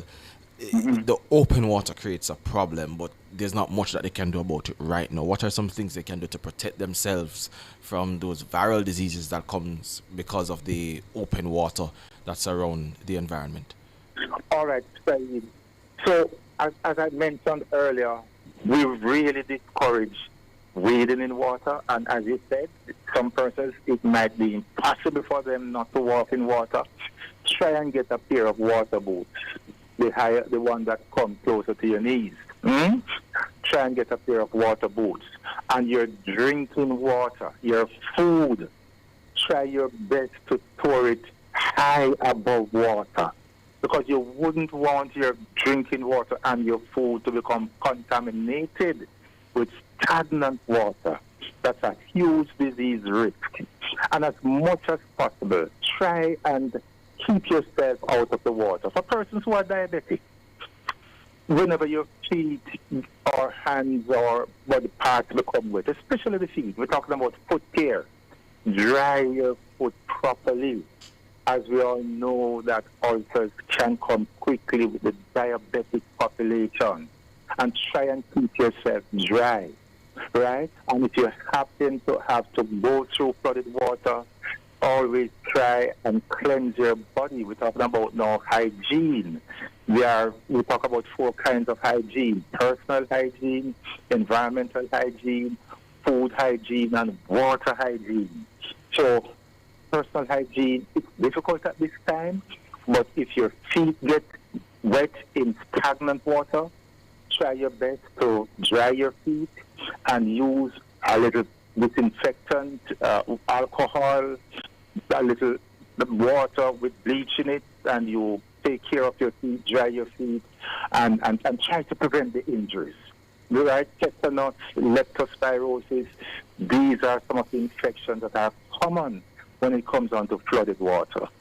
Very well, very well. Thank you so much, Sir Michael Williams, Director of Environmental Health, for giving us these insights as to what we can do to protect ourselves Thank you very much. after hurricanes. Yeah, thank you so much for the information. We go for the break.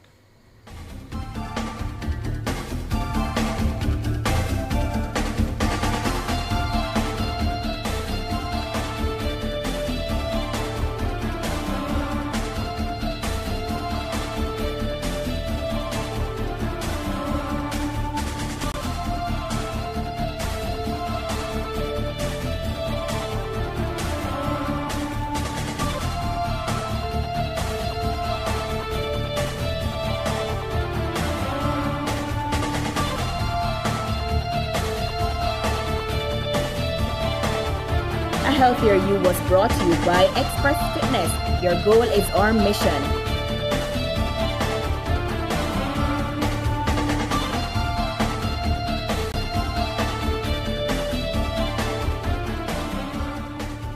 You're listening to Nationwide 90 FM. The time is 8:44. The Birthday Club is brought to you by Burger King. Holla me, holla yo, holla way, follow me and holla for the new cheesy jalapeno whopper from BK. Hata afa we say new cheesy jalapeno whopper make we talk in a gypsy. Well a pot, me I forget the new BK cheesy jalapeno whopper. Whole heap of spicy jalapenos and creamy cheese sauce. Get the combo with fries and drinks for $1,350. Holla me, holla yo, holla way, follow me and holla for the new cheesy jalapeno whopper from BK. It's the new BK cheesy jalapeno whopper from Burger King. Yeah, yeah, oh, yeah, all I know is God is holy. Protect your life, it's the one and only. Evil people will kill you slowly. All I know is God is holy. Protect your life, it's the one and only. Evil people will kill you slowly. You see, faith is a key that opens all doors. Yeah, if you believe, patient, my brother, you will receive, yeah. Oh, be not offended by negative things that people say. Oh, ay, ay, ay, ay, ay, ay, ay. Oh, Popcorn says again. All I know is God is holy. Protect your life, it's the one and only. Evil people will kill you slowly. All I know is God is holy. Protect your life, it's the one and only. Evil people will kill you slowly. Not even the dogs that twist against the walls of Babylon shall escape the wrath that comes to pour. And I shall burn them and burn them continuously, for they never cease to oppress the poor.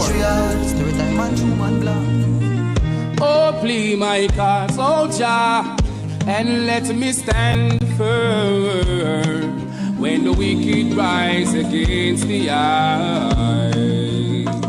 Order my steps, oh Jah. The way is dark and I'm alone, but still I fear no foe. No. What the man say? Cause now is not the time to sleep or turn the other Because the wicked in Babylon slew you if you're weak. Whoa, be my steps, oh Jah, and let me stand firm when the wicked rise against the eye. Order my steps, oh Jah. The way is dark and I'm alone, but still I fear no foe.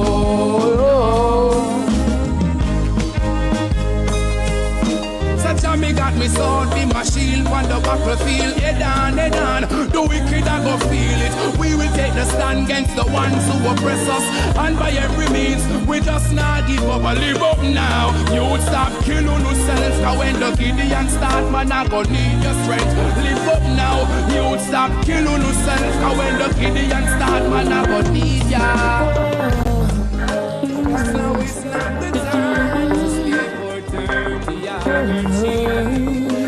I love to see my people living in love. I hate to see them fighting and swimming in blood. Nothing like the farming, scorn in the mud. Yet they wanna be the first to reap the food as it bud. Oh, them fill the earth with prison, church and whorehouse. Love the rum bar, yet them eat the pure house. Them take the microchip and now a rat a pour out. Less food, more drought and more mouth. Oh, Rasta tell them all the while, stop war and go till the sign. Stop fighting for London oil. Feed the coil, so many go define. Still master spit, in them face them take it with a smile. The banks of the Nile, so mild and so fertile. Acres more than a zillion miles. The people acting wild, pick up cannibal style. One they go a mama, papa and child. Oi, sow life seed and make it buster. Them say them think they take too long to grow and start to cuss hurt. I couldn't trust none of them. Like, don't put it to the youth. Such is life. Them say I just hurt. I see Kasha eyes with them call it squatterland. Some say fi government, some say fi mataland. Still no one share, although them got a lot of land. Them want to turn a gun range and shot a land. Rasta tell them all the while, stop war and go till the side. You need to keep it down now. Equal rights and justice for all.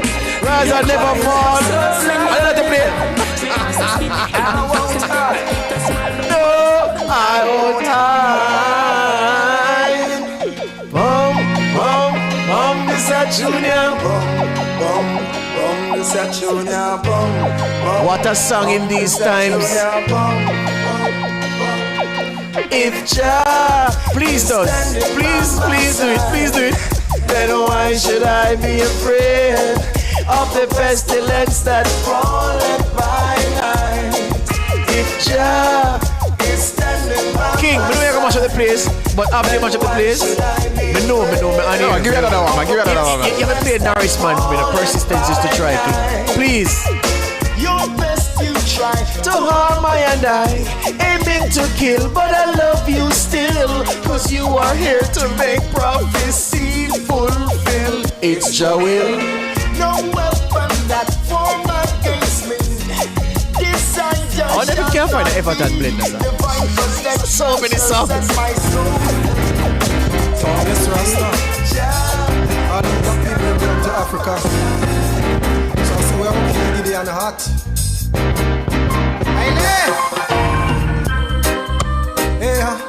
Oh my gosh!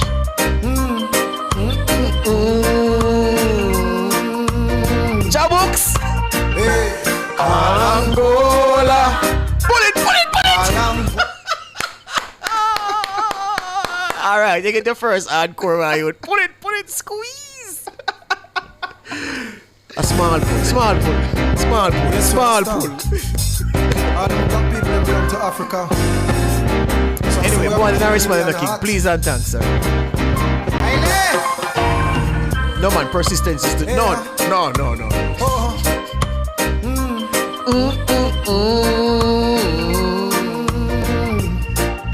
Hey. Angola, upon my African Angola, Call him. Call them.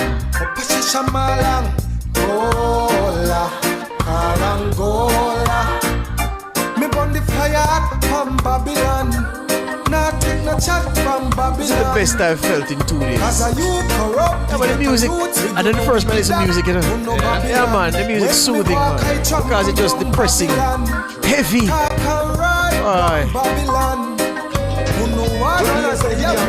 Alright now, my time no side. Watch this now. In these times, listeners, Persistence is to try through this precious time. You can't give up the fight. Jah is the way to life. All when you're down and in distress, never make Babylon know your weakness. All when your burden is the heaviest, never make them know. With the persistence is to try through this precious time. You can't give up the fight. Jah is the way to life. All when you're down and in distress, never make Babylon know your weakness. All when your burden is the heaviest, never make them know. Me say them system are fraud. The struggle it not easy, it not dirty, it hard. We not go sell out this. They get no round of applause. Positive movement, not a negative thoughts. Tell them clean in them heart. Things what they do, it's not what we do. Things what they say, it's not what we say. Things what they preach, it's not what we preach. Me still just Trinity, some take the mark and the beast. Simple message, persistence is to try. You can't give up the fight. Jah is the way to life. All when you're down and in distress, never make Babylon know your weakness. All when your burden is the heaviest, never let them know. Come on, it takes persistence.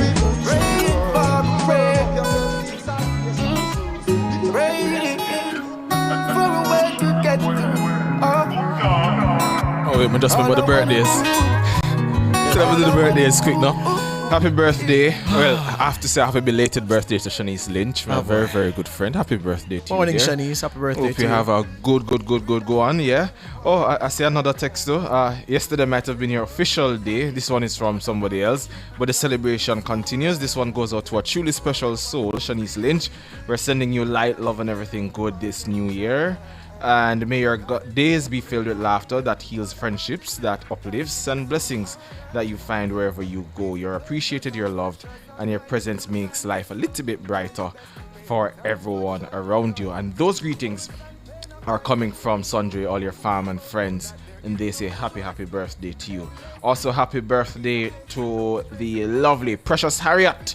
May your year ahead be filled with joy, growth, and all the blessings your heart can hold. Keep shining, Precious. The world's a little bit brighter. Sandra, you can't send the same message for the two people. That's Andre's style, I tell you. I don't think them worried. I said that you still. Happy birthday, Mervin Saunders in the chat is sending happy birthday to Father Merv. Why it sound like I send birthday greetings to yourself? But anyway, Mervin Saunders says happy birthday to Father Merv from 3 West in Greater Portmore, St. Catherine. Father Merv, your son Purple Skunk is also adding his voice to this birthday greeting. So Father Merv sent a neat birthday greeting to himself. You know? Yeah, man. Father Merv from 3 West in Greater Portmore, St. Catherine. Have a great day, sir. All the best to you. Coming from Mervin Saunders. Happy birthday to our Facebook peeps, Tony Blake, Johnny Sale, K. Jules Hussein, Richard Kildare, Nicole Smith, Anne-Marie Donald. You're not found, Garda. Yeah, you're not found. And happy birthday to Kay and Wallace. Happy birthday to all of your Facebook celebrants. Rupert Wilson says happy birthday to my cousin Yvette Baker in Hearties, St. Thomas. Wish you all you wanted and more. Enjoy your special day. Yeah? Cousin Yvette Baker in Hearty, St. Thomas. Cousin Rupert Wilson sending greetings for you. Luciano. Over my soul, sweep over my soul. I want to about this sister. No, keep it on again. Brother, you don't play the keep it on from morning, you know. I don't understand Mr. King as a Rasta man. Okay, on cue. But Clifton Bailey, so now. Come on, so now. Judgment. I see the wicked man will have to fall, and all the righteous man will have to stand tall. And the wrong man them go call, and all them back against the wall them fall. I see the wicked man will have to fall, and all the righteous man will have to stand tall. And the wrong man them go call. There's no such thing as a greatest Jamaican DJ of all time. Because what you gonna tell me is Cape is not Sizzla. Them man, how you gonna tell me? So just enjoy what we have, nobody try to rank nobody. Them man, yeah? Legendary. Watch all the fishes in the sea when them swim. Every living thing have become hail the king. And all the water from the spring, me sing, hey, say all the wicked man will have to fall, and all the righteous man will have his standard.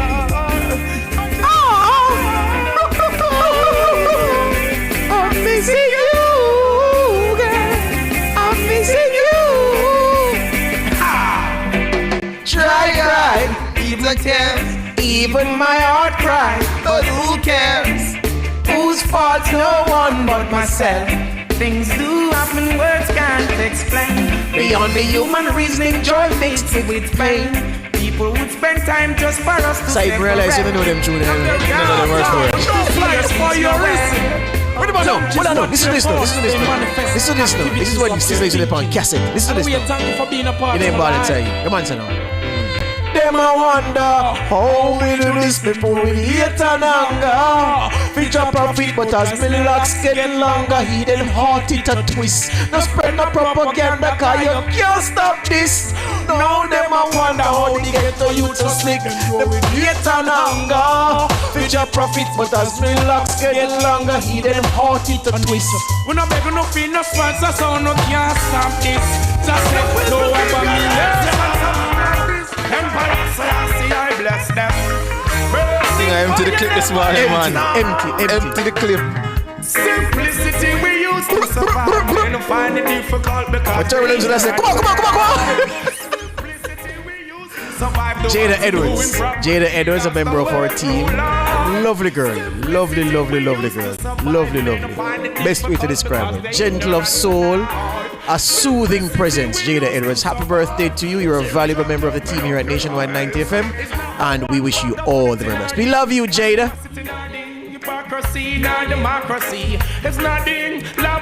Jada grow good, you can't see, you know? It's just a meditation of my heart. Pure and conscious. King, tell science you not even go down in your chisset. You not even open the chisset. You don't open the chisset, right? You don't have to. Take off my top. Just skim off my top. Well, that's all the time we have for this morning, unfortunately. Special thanks to our super producer Michelle McCray Smith in the newsroom, to Kimon Thompson. Tana is off, Ricardo is off, but you see them tomorrow, yeah? And special thanks as well to our deputy executive producer. Oh, wait, him there beside me. So special thanks to Jermaine King, the man behind the controls here. Reel off the clip, empty the clip this morning. Big up yourself, Jermaine King. And of course to all our producers, technical staff that made this possible. Thank you so much. Well, time done. I'm Saeed. George. Good morning.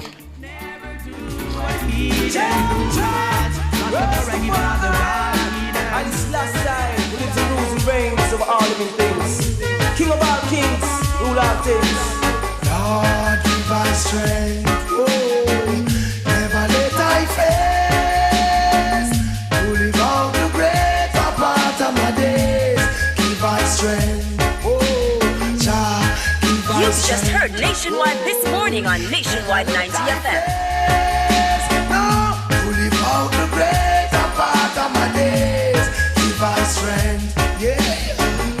Indeed, I see pestilence and plague, but I'm not afraid. They are looking for what they can take, coming all size, appearing all shape. Lord, give us the vision to differentiate. Yeah, they wait, we shall escape. God who protect is greater than great. In all that we do, He holds our faith. Fearless and fair. Nationwide 90 FM. Brick by brick, many Jamaicans are out picking up the pieces after the devastation caused by Hurricane Melissa. One of the encouraging signs in the rebuilding process is that we aren't doing it alone.